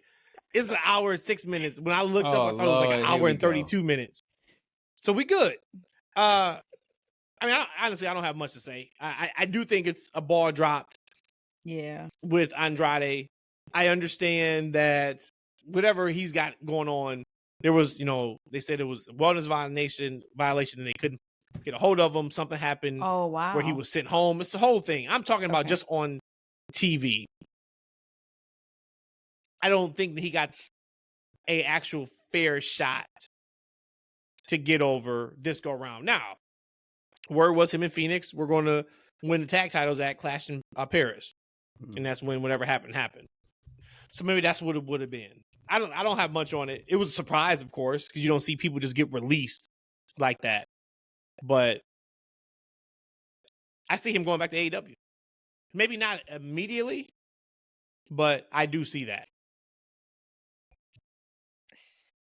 It's interesting. It's good to know that there was some additional reasoning behind him getting fired, allegedly being a wellness issue. But man, I just feel like I don't know if I want him back in AEW. And I think the reason why I don't want him back in AEW is, again, it doesn't need to be said, just how he left there and the hype and the investment with him before he left. It's just almost like the definition of insanity of doing the same thing over and over again, expecting different results.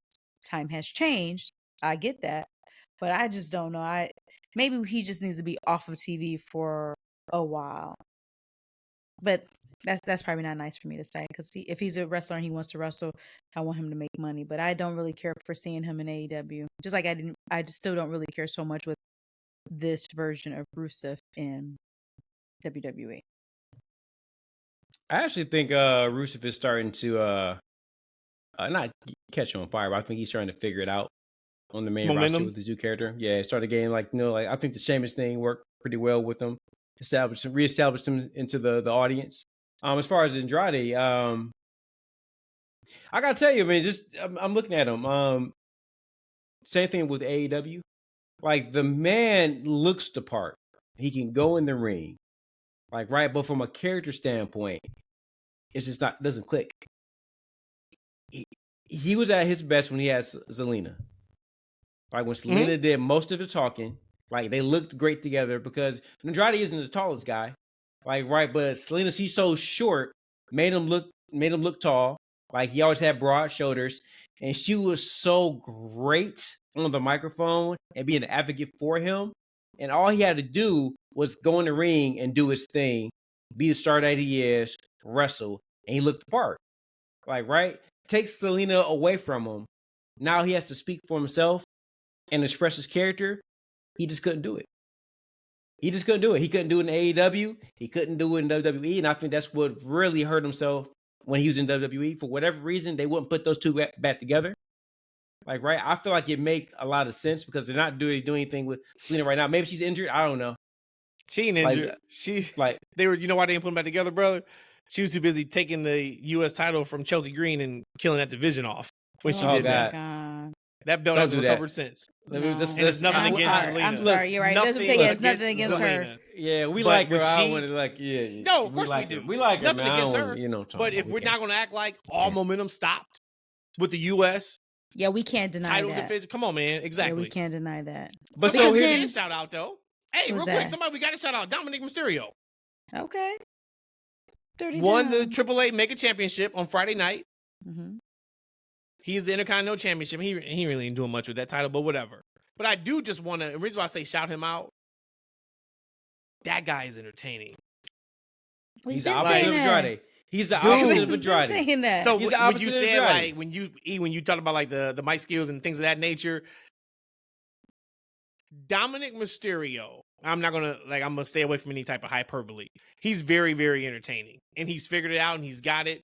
About a year ago, we talked, and I said, "Hey, his formula is pretty simple, right? Put the mic up to your mouth, let the crowd boo. He's got the heat. You don't have to do anything. All you gotta do is stand out." And that was a legit thing. Just stand out there. You're gonna get the heat. We know now he's starting to get cheers. He is going to be one of the biggest baby faces when he turns babyface, like legit shoot babyface. He is so awesome with his like comedic timing and what he says. Like he's got it all figured out. And how could you not? Right? Every legend wants to work with him. I think every house show they have, Punk's like, give me Dom. We know how much he's been working with Ray. We know he was like he's been around and everybody loves him because he's Rey Mysterio's kid. So you know they've given him every jewel of the game. And he's using it. And shout out to him, man. Somebody who I thought was not going to make it. When he was wrestling with his dad in that Thunderdome, I was like, yo, he ain't got it. To the point where I said there is no point of even sending that man down to NXT. What he needs, you can't find in NXT. And look at him, man. Shout out to him. I like that is great to see. Yep. Shout out to Dom. I think he has done such a great job with being the sleaze ball, slime ball. I don't know the word. I think it's slime ball, sleaze person, slime ball that there is. And he's used it to his advantage because he could still wrestle. He's still entertaining, like you said, and just getting emotional about it for just a moment when he forced Ray to put the belt on him. Like, of course, we know that is all storyline and his character work and all that stuff, but how amazing is that to be able to put the title on your kid? And like, not because you are Rey Mysterio's son, which he is, but in his own right, he's carving his own path. Like that, I think that's pretty darn cool. So Did you see that? I was really happy to see that. Did you see when that happened? Yep. And How the reason amazing why is it that? hit so much, but because Dom believed it in that moment. It wasn't fake to Dominic Mysterio in that moment when he pushed him and said, "Put the fucking belt on me." That wasn't like, "Oh, this is so cool. My dad's putting the belt on me." No, it is, I am the man right now. I just won this championship belt. I've been beating your ass for the last 2 years since that day on Thanksgiving when me and Rhea showed up to family dinner and we I thought it pulled was you out of the Christmas, but house. okay. This is real to him, and that's why Yeah. it looked so good. But that felt good. And then just real quick, I know you talked about Dom and winning that other championship. I was trying to draw a connection with, you see, Homecoming NXT, which is airing tonight, which would be Yeah, don't give any for our spoilers. So I'm gonna listeners. watch it. They No, got I'm not everybody giving. showing I'm not getting spoilers. Okay. It goes back to the thing of, and I think I asked this question a year ago this time because it probably was about a year ago this time. It seems like the card, every match is fully loaded with main roster wrestlers. Is that a sign of they need improvement? Or because it's called Homecoming, so I guess I can appreciate the name of that. But do you think it's something more lighthearted? Do you think it's not sinister, but something where like, oh, they need these main roster people to be on every single match of this card? Or do you think it's just for fun? It's a gimmick of Homecoming.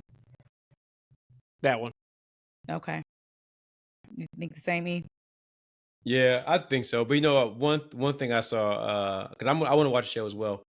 You got Trick and Carmelo teaming up again against DIY. Yep. And I'm like, man, you know what? Trick could really help Melo on the main roster. Like, right? They had a great chemistry in NXT. They would be great in WWE. Then I thought about it, like, you know what? Nah, that'd be the new version of the Prophets. They'd be getting jobbed out every week. They won't do nothing with them. I'm like, you know what I'm saying? I'm like, man, they doomed. I was gonna say Hey, so, but I don't want to. Real quick, I'll say real the same quick. thing, Rhodesia. Where y'all think? Where Thank you. where You're on y'all the same think? page. Y'all think Miz is going to help elevate Carmelo in this pairing and eventual feud, possibly? So we're I don't saying think it elevate matters either way. but no, it matters. It matters. I don't think so. I think Well, Carmelo could either elevate on you his think he's gonna own. elevate him or he's not going. But you can't elevate yourself. Somebody has to elevate you in wrestling. Elevate, then no. If that is what I'm Mm. basing that question off of what you just said, that you can't elevate your own self, you have to be elevated by somebody else, then I'm gonna say no, because I think Carmelo has the tools as needed to be able to elevate himself. Yeah, you can't really elevate yourself though, right? Like even if that is you allow somebody to destroy you on the microphone, you're not destroying yourself on the microphone. Even Okay, well, that then is if you a getting that feud literal. and somebody putting you over. That's what I'm talking about. I do think he's going to elevate him, or he has elevated him. And I'm only going off of the perspective of if you take a percentage, and this could be cheating, but I'm very literal. If you take the percentage of WWE fans that cared about Carmelo, what I call him Anthony Hayes, before he got involved with Miz, and then you ask after he got involved with Miz, do you care about Carmelo Hayes? I'm going to say there's more yeses than no's. At that point, he was elevated, but he's nowhere near where he should be. It still boggles my mind how he hasn't even won a championship yet. Like I don't understand what they're doing with him. And we even talked about it a couple months ago where I said they wanted to keep him in this role of because you need credible heels that lose. Sure. On wrestling television, Sure. Yep. that is very that is a high spot to be in. We can put you in a match where you can go out there, get heat because you're going to be on the microphone, but then you're going to lose and it's fine because people are still going to boo you because you're getting heat. He could be that person. And what I said was it'd be interesting to see how long they keep him in that role. I don't think he's in that role particular, but boy, oh boy, is this a massive failure. Right now, if he was to get released or he asked for his release, I don't think none of that's going to happen. You would look at that and say, you want to talk about a failed run? This would have to be, for us, one of the biggest fumbles in the last 5 to 10 years that we would think. And remember, I wasn't that high on Carmelo coming out. Remember, I was like, I need him to show more. Seems like he's missed something ever since he, left Trick and things of that, et cetera, et cetera. That would even be coming from me. I would be like, holy hell, was that one of the bigger misses in the last decade? What championship do you think he is in position to win at this point, though? Or any point? You at least could have threw him the U.S. title, brother. You at least could have threw him the U.S. title. Think about the last couple guys that have won the U.S. championship. You think he should have won it over those guys? Yeah, well, it's been it was in the bloodline vortex. Logan Paul had it for a while. Yeah, but then we had but from who's over, both for heels, right? Then we had LA Knight had it for quite some time. Jacob Fatu, Solo Sikoa, which they didn't need it, and the more recently those guys, yeah. Poor Jacob. But I mean, at least LA Knight's still hot. At least he's on fire. I don't mean the way hot that you think, Rhodesia. Talking about like, you know what I'm saying? BFT, Jey Uso last night, and he sure did. Announcers said, I can't remember which one it said. It was basically like it's now taken to another level. So LA Knight versus Jey Uso is a feud, which I'm cool with. I'm okay absolutely with it, yeah. I'm okay with cool it, with this one. Because I'm excited to see how this goes. So I guess at that point, that's a good thing. Who was Jey Uso with on the phone? Common course sense would be it was Roman Reigns. Is it really that common sense though? Do we think he called Roman Reigns after being destroyed by those tsunamis and such, where he's got broken ribs? Last time we heard, he was in the hospital with Paul Heyman, also in the hospital. In the same hotel room, hospital room. Yep. When that was my first thought when he said what he said, right? Like, what do you think I should do, or coming back or whatever? But then I'm like, what if it's not Roman Reigns? What if this whole time they kind of make it seem like it's Roman, but it's not Roman? But do you guys think it's Roman, or do you think it's somebody else? First off, before we get to the question of who it is on the phone, first off, why did he respond to Jimmy like that?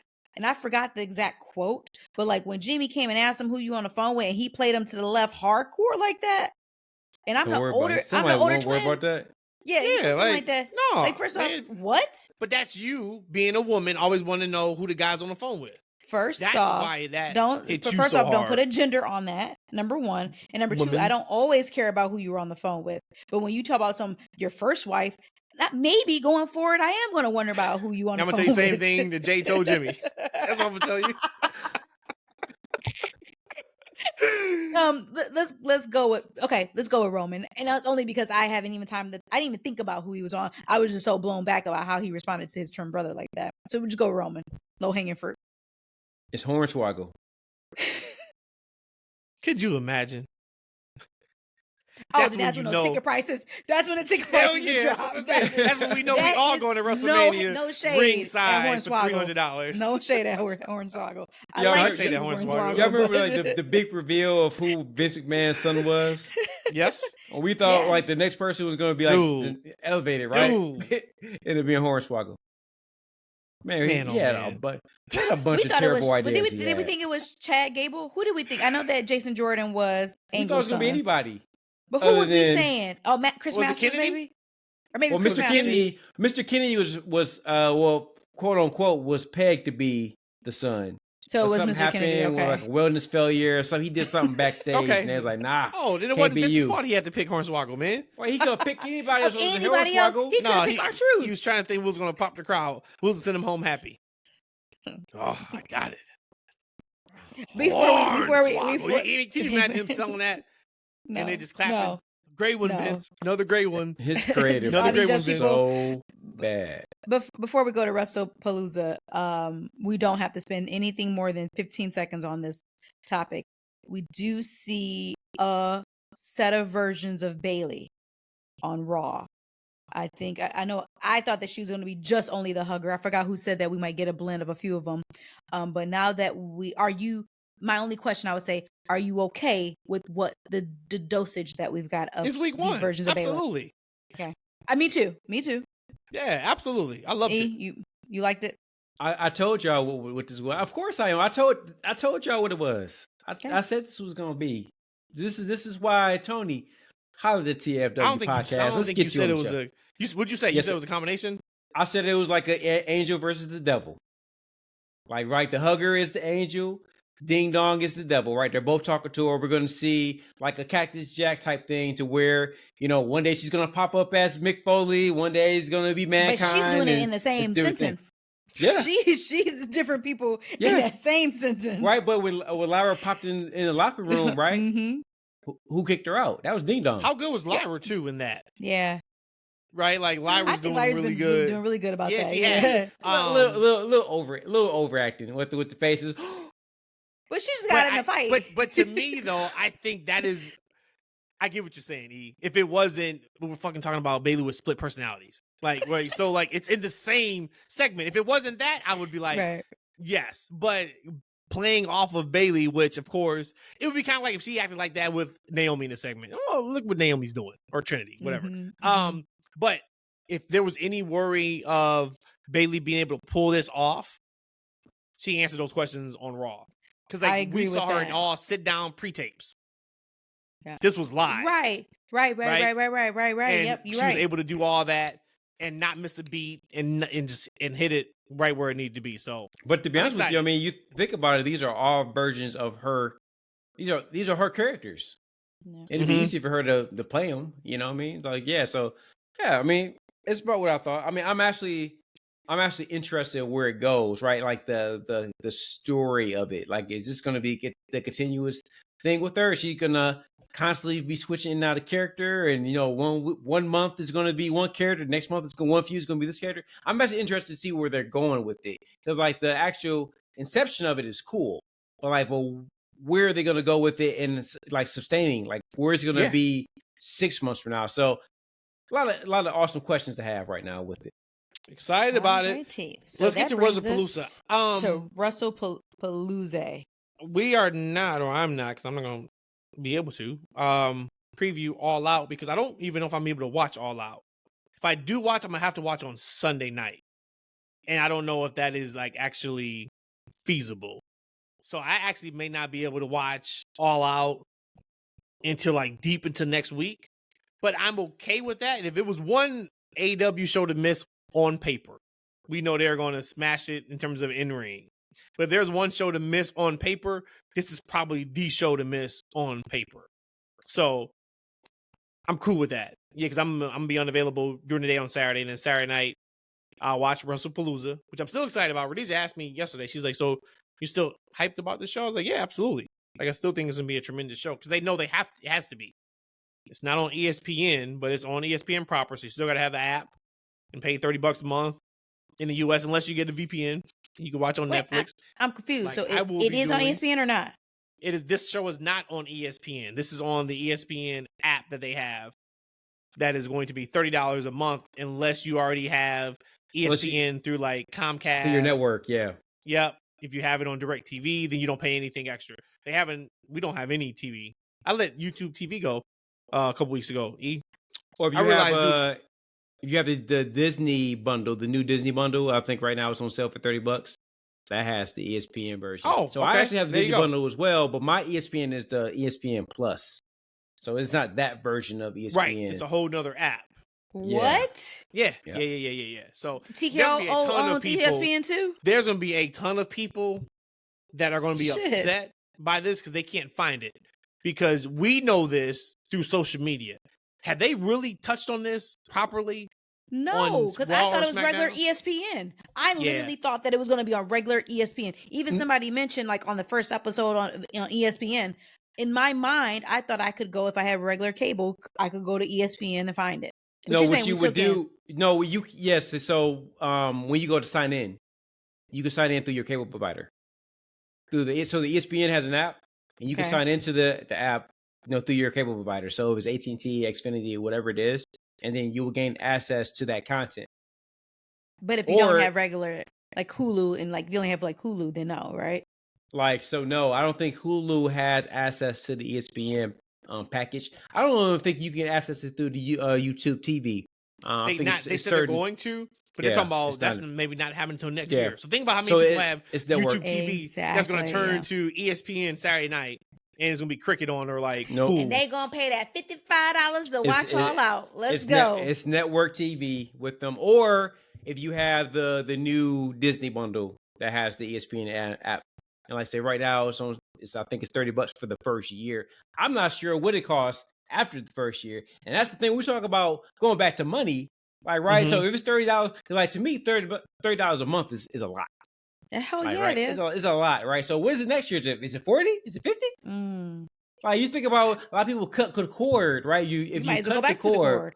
Yeah, if you're buying these different, network packages or whatnot, I mean, everything is going up. Like, right? Netflix is what, $20 or more now, and if you want HBO Max, that's $15 or $20, whatever it is. Once you have these different packages, you're almost paying for cable already. Yep. Or more when you get them all. Yep. Paying more. All right, let's get this. So, however, y'all can watch this inaugural ESPN Premium Live event. Netflix internationally or in the US with a VPN.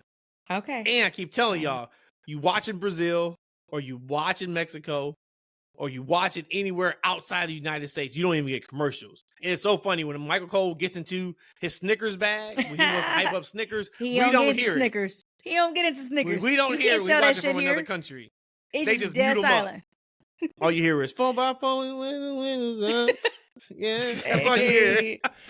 Nope, not today. Not today, Cole. All right, so let's get into it. Let's get to it. Brock Lesnar, John Cena. I care about the match. So I'm excited to see what they do with it. I don't think we're doing like predictions, but no.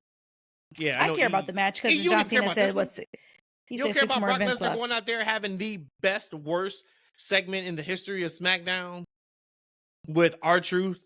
Rest in peace, Ron Killings. Ron Cena. I told y'all about what is happening. I came on here and said that. Horrible segment. If this segment was maybe if you would have supported that man more, maybe we'll have a hell yeah, right? Exactly. It was all your fault. All right. It's all on your fault. All You came right. on here and lambasted the man on a public forum. Said he wasn't worth it. Remember that? I remember that. Said Yep. okay. You got said it. he wasn't worth it. Who you want to win the No. championship? Anybody but his ass. Sure did. Anybody Sure but did. him. But yeah, but That horrendous sound segment constipated. if it was all about promoting John Cena and Brock Lesnar for this Saturday. Tremendous, incredible, one of my favorite segments ever. If it was just about entertainment for those 15 minutes. Sure. That entire yeah. segment was strictly just to get R-Truth to break Brock Lesnar again. That was Like- that entire segment. Because he's broken him like twice before that. And it worked. Right? And Brock forgot that he is supposed to be a heel. He rips his pants. He's excited about it. He shows his ass off. He leaves, kissing babies, shaking hands. I was like, oh my God. This He is forgot his role. this is the worst build in the history of a main event in WWE. We got two baby faces clashing off in Indiana. And I'm here for it just to see what happens. Hey, real quick, gotta give it to R-Truth when he caught him out and said brothers from another mother. No, we don't have the same daddies. Like, dude, it's the same thing. I would have popped and broke too if Truth said that to me. Like, Negro, that is the same thing. But I am excited. John Cena said that he only has 6 more events. So I think I will not. I think I know I will appreciate all last 6 times that I'm gonna see John Cena in the ring, even though I don't like Brock Lesnar at all.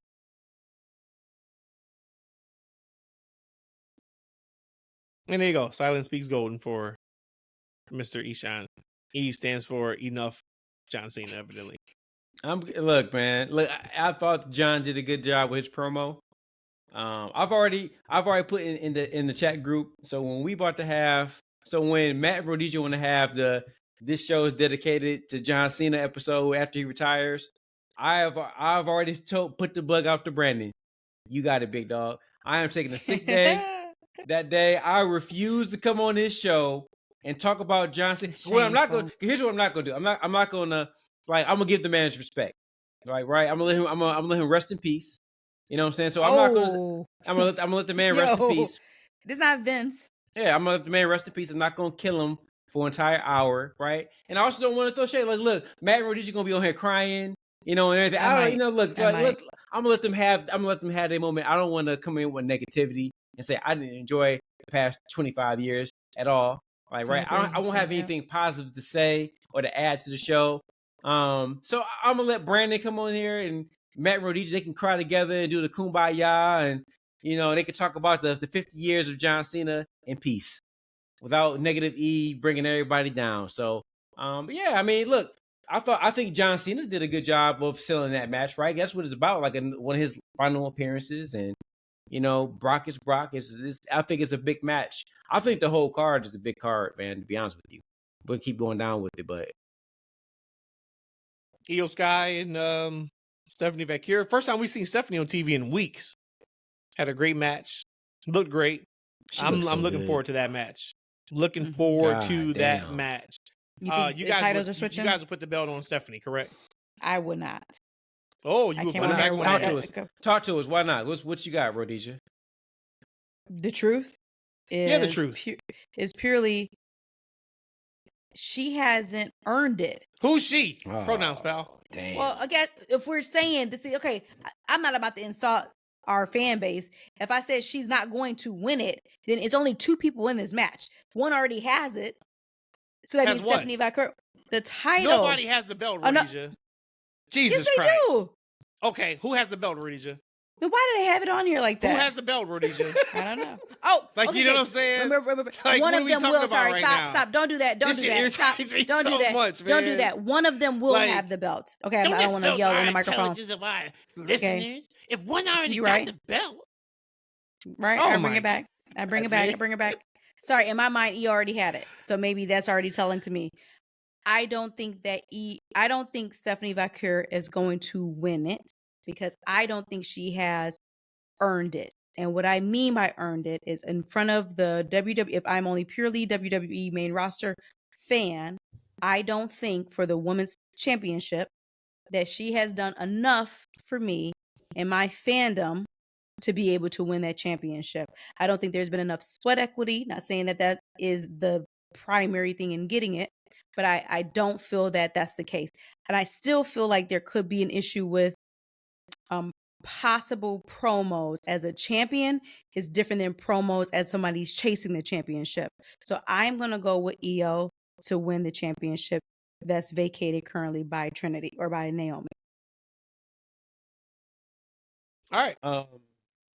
So I was talking to one of the young homies at the job the other day. We was talking about the show, and I said that maybe they go with Stephanie because I feel like, look, as far as like who earns it or not, like who are these? I mean, like they put them in these positions, like right, like no one, like they can, like we talked about it, like when Mercedes Moné popped up on AEW TV and they gave her a title shot, like without her wrestling indie matches for the company, and we said she deserved it because of her history in the business or whatever the case may be. Like, right, we use that who earned things so loosely. I just feel like it never really applies. Like, right, it's either can she carry the strap or not. So for me, I might give it to her maybe because I feel like there was a story they were telling with Io and Rhea without either one of them having the championship. I think that ultimately they're going to try to extend that feud, like that friendly fire feud, for as long as they can, maybe to possibly to WrestleMania, maybe for a championship, maybe not for a championship, right? And I feel like it'll be easier for them to do that without either one of them holding the championship.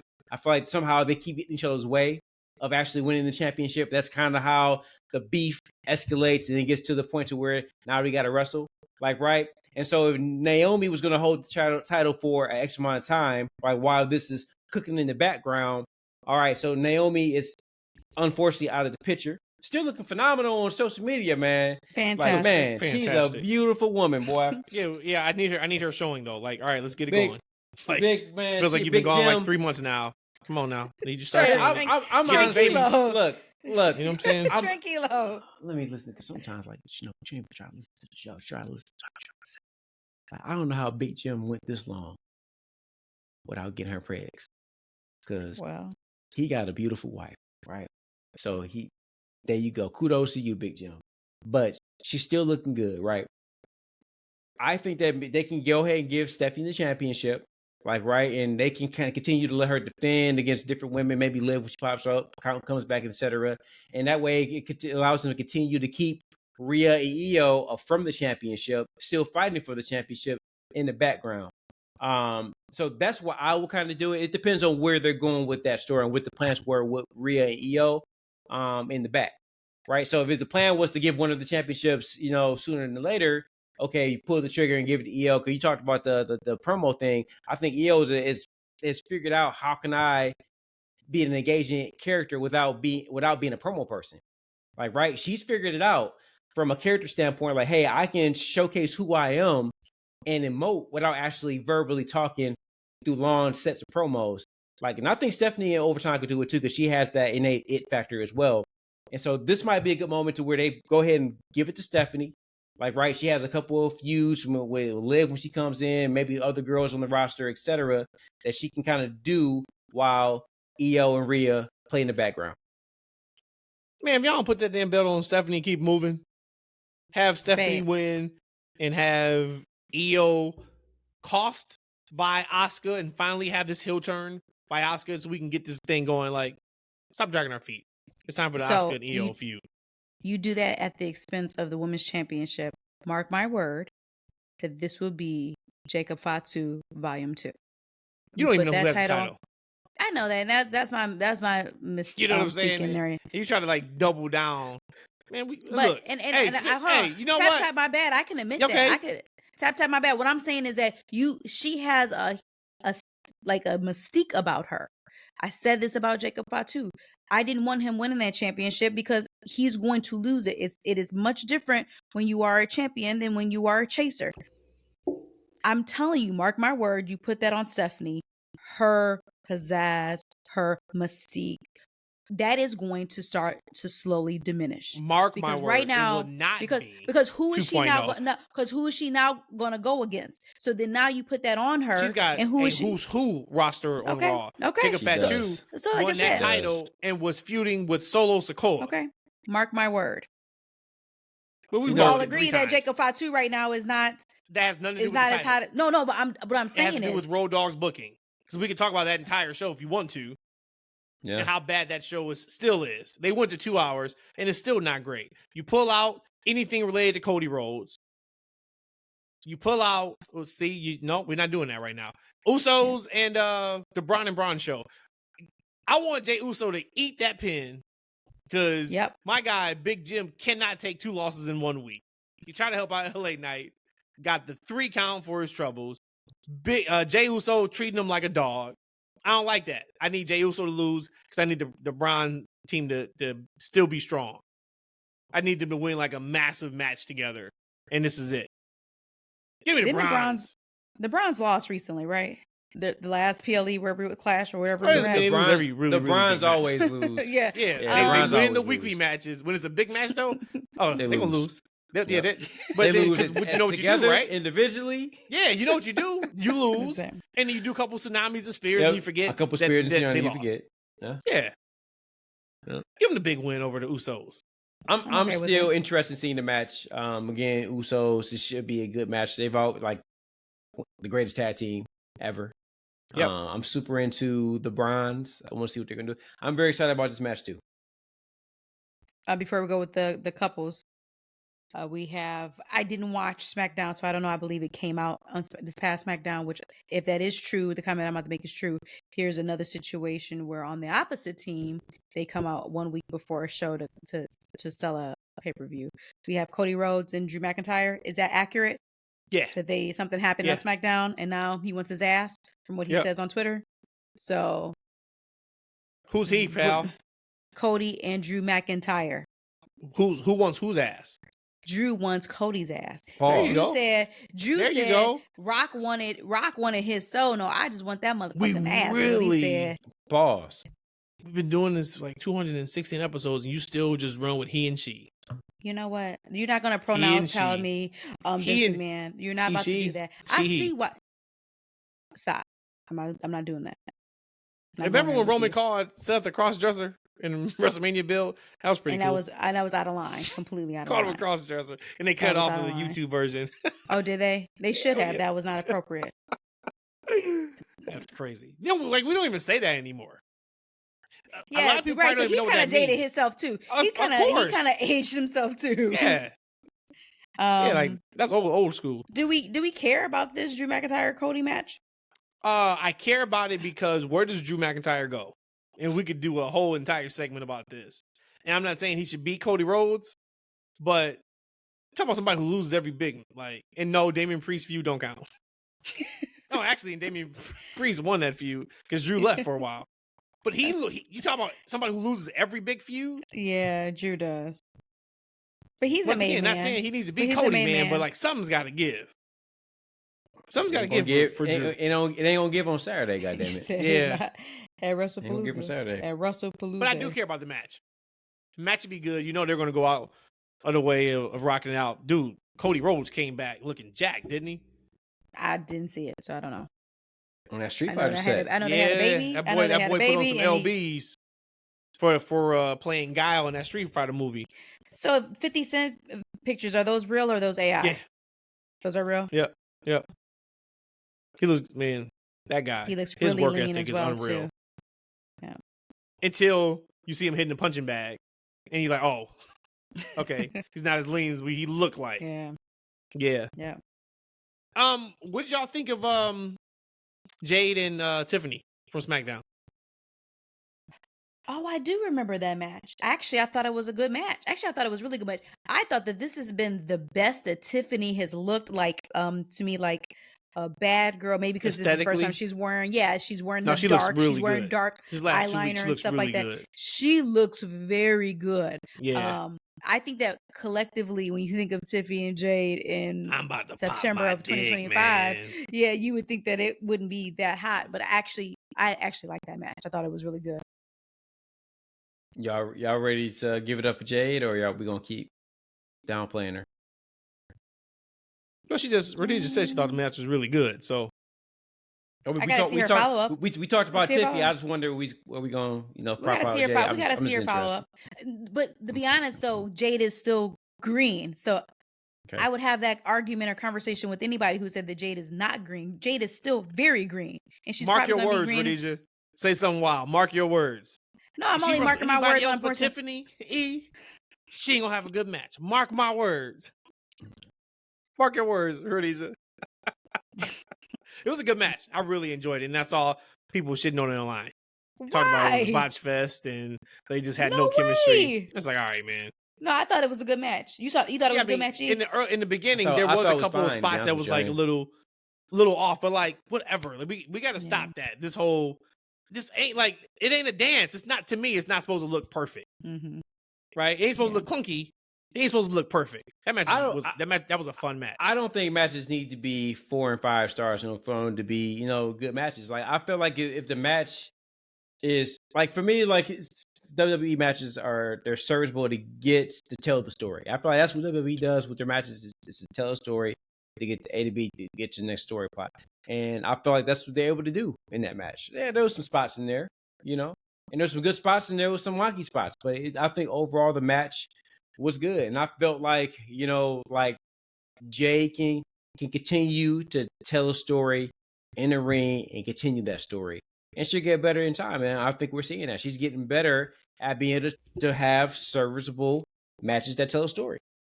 She'll be all right. I don't know about going back to a Nia Jax feud though. Been there, done that. Like, I don't know about that. But you gotta do something with Nia though, man. Because like you think about ever since Nia lost the championship, she's kind of been directionless. Right, so you gotta, and like she deserves, right? She put it. You talk about somebody who deserves something, like she's done. But for me as a fan, like I went from not wanting to see her at all on my television to being a fan of hers, right? Not from I think at one point I thought she was a bad wrestler. Like I feel like I used to watch her. A lot of people probably could have said that, especially her first round. And again, I'm not a wrestler. I'm not a person who says this person's a bad wrestler. I just feel like her matches just weren't good. I don't feel like they didn't tell a story. I feel like she got in the way of telling the story too many times in the match. Right, to where things just stood out in my eye. I don't look good. I think from a character standpoint, at some point, I feel like her character looked good. But I feel like she's gotten great shape. Her ring, she's able to tell those stories. And from a character perspective, she's gotten it. But she hasn't done anything since she's lost the championship. And how long has it been? It's been about almost a year, it seemed like. Wow, man. Oh, wow. Right? So I feel like they deserve, it's like she deserves to do something meaningful with her.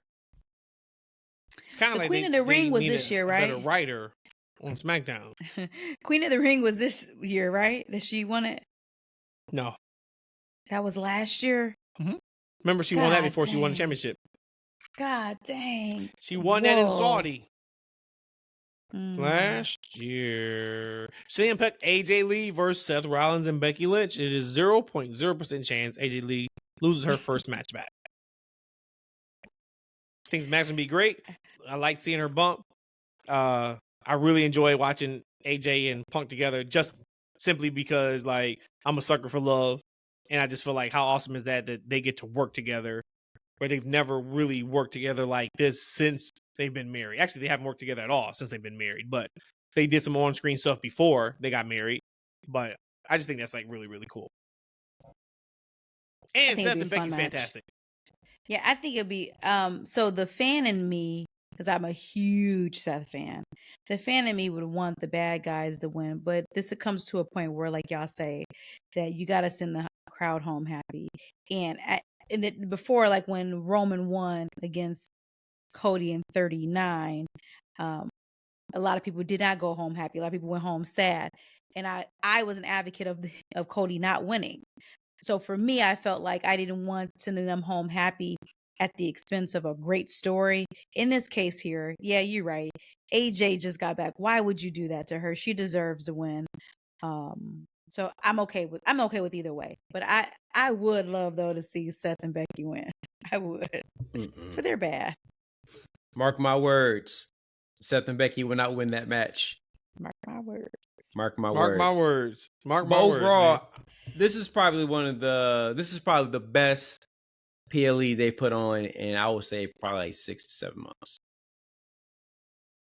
Like just you talking about from a setup perspective, right? Like stories, because we haven't seen the show yet. But you're talking about strictly from a storyline perspective. Yeah, as far as stories, being interested in the winners and losers in this match, right? Like I feel like the match that has the least amount of intrigue might be Cody and Drew for me. Yeah. But They but just as made a- it. 'Cause they they just just made I it, don't think right? nobody really thinks he's gonna like lose. Cody, But come on, in- Cody, of course. I But would in say addition to who? Pronouns, pal. Who? yeah, but I guess the story is that Drew is one who took Cody out. My way. Like Drew's the one who took Cody out. That's why he's been gone from a storyline perspective for so long. Mm-hmm. But I feel like they haven't done enough to kind of build that match properly to where, all right, Cody just got back. He just won the championship. Like, if you watch the show, like, there's no way you think that Drew's going to be a real threat to him. Right. Like, right, they should have built Drew up to be a bigger threat to actually take the championship. It's not going to be there. But I'm a Cody fan. I'm a Drew fan. So if that's the only complaint I can have, then I think I'll take that. Yeah, because you got to have your top guy outside of Roman Reigns on this card. You have to. Right. First show for ESPN proper. You got everybody else on it that needs to be seen for the most part. You got to put Cody on there. You got to have a men's championship match. And y'all think about something real quick before we sign off. Like, this is a 5-match card. And it's a big 5 matches. Big 5 matches, right? But damn, you charge people thousands of dollars for 5 matches. Right? How long is the show going to be? Like 2.5 hours? Okay, so I love that you brought that up. Say if it's say 2.5 because they're calling it a PLE, so it may even be 3. 5 matches. No, it's not going to be 3. This is going to start at 8 and probably over at 10. Okay, I think they got to go longer than 5 matches. They got to go longer than 2 hours. So I'm gonna go with 2.5.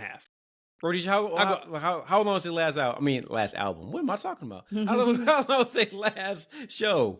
Almost 4 hours. It starts 7 Eastern, which is 6 the Central. last PLE. It was like almost 4 hours. Which one was it?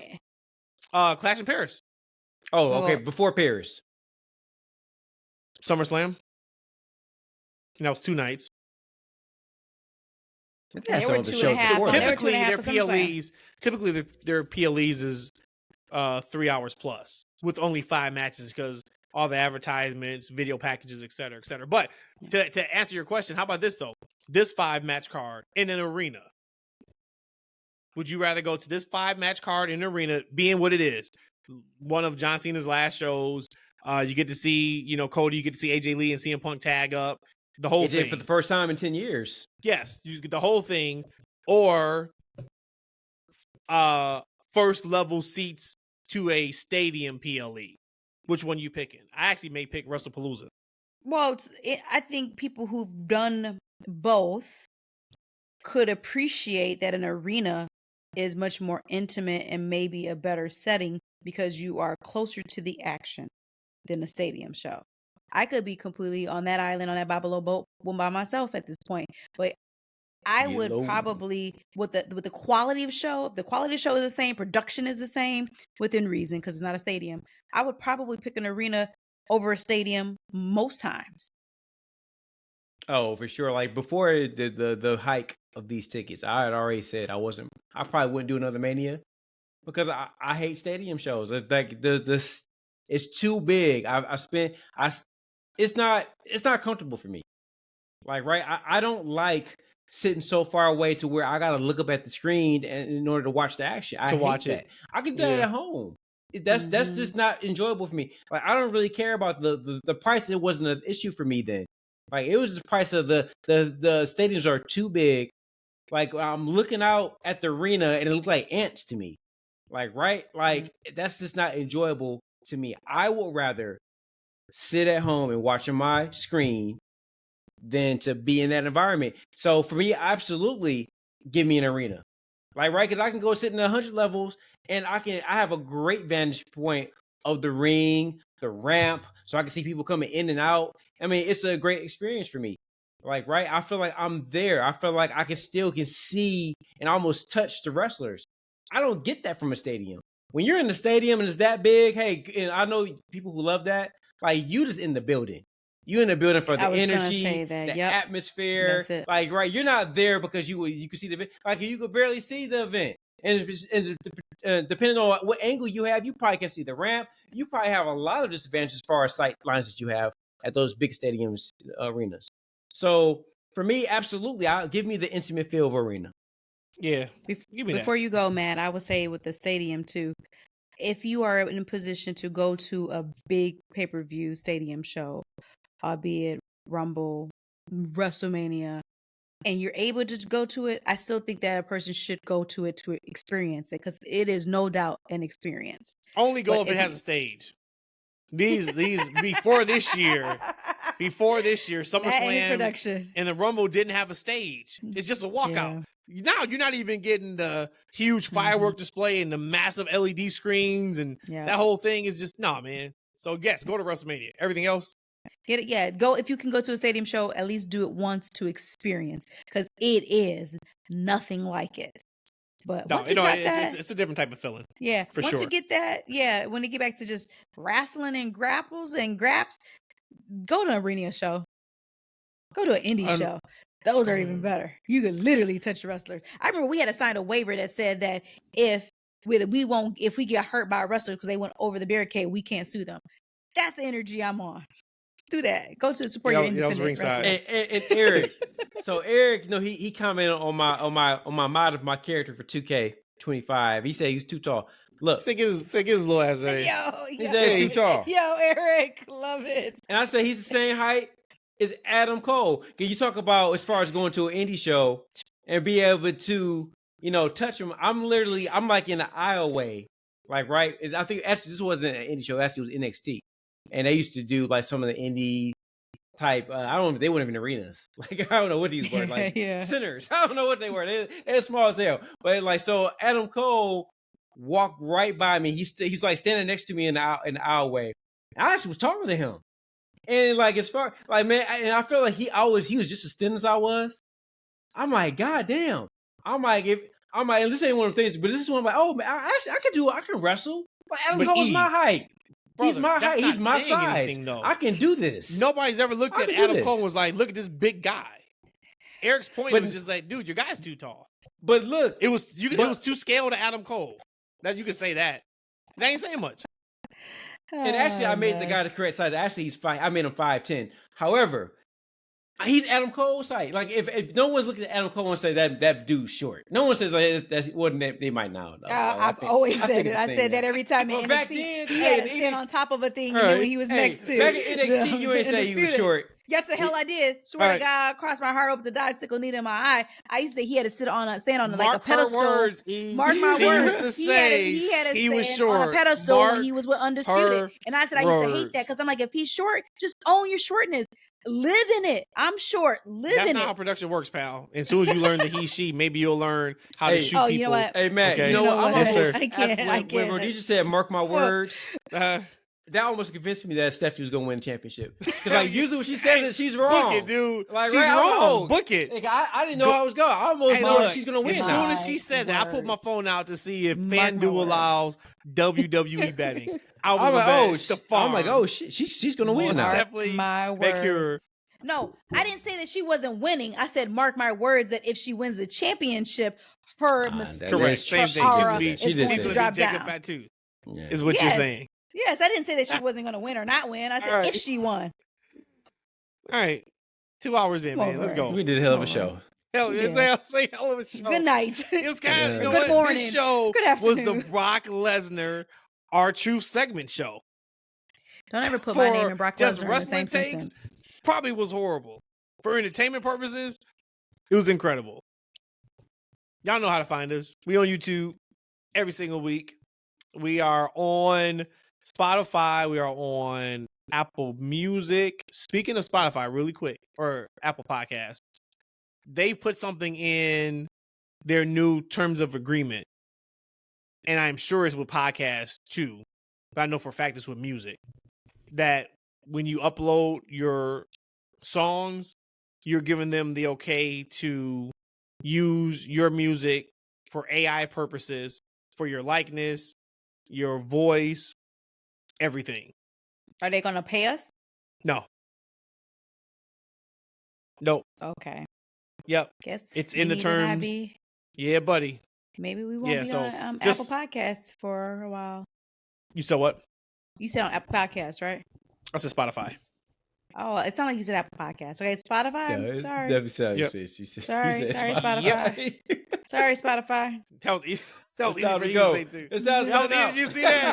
Sorry, That boy was Spotify. struggling right there. He said, It's time to sign out. Spotify. It's time to go. We out, y'all.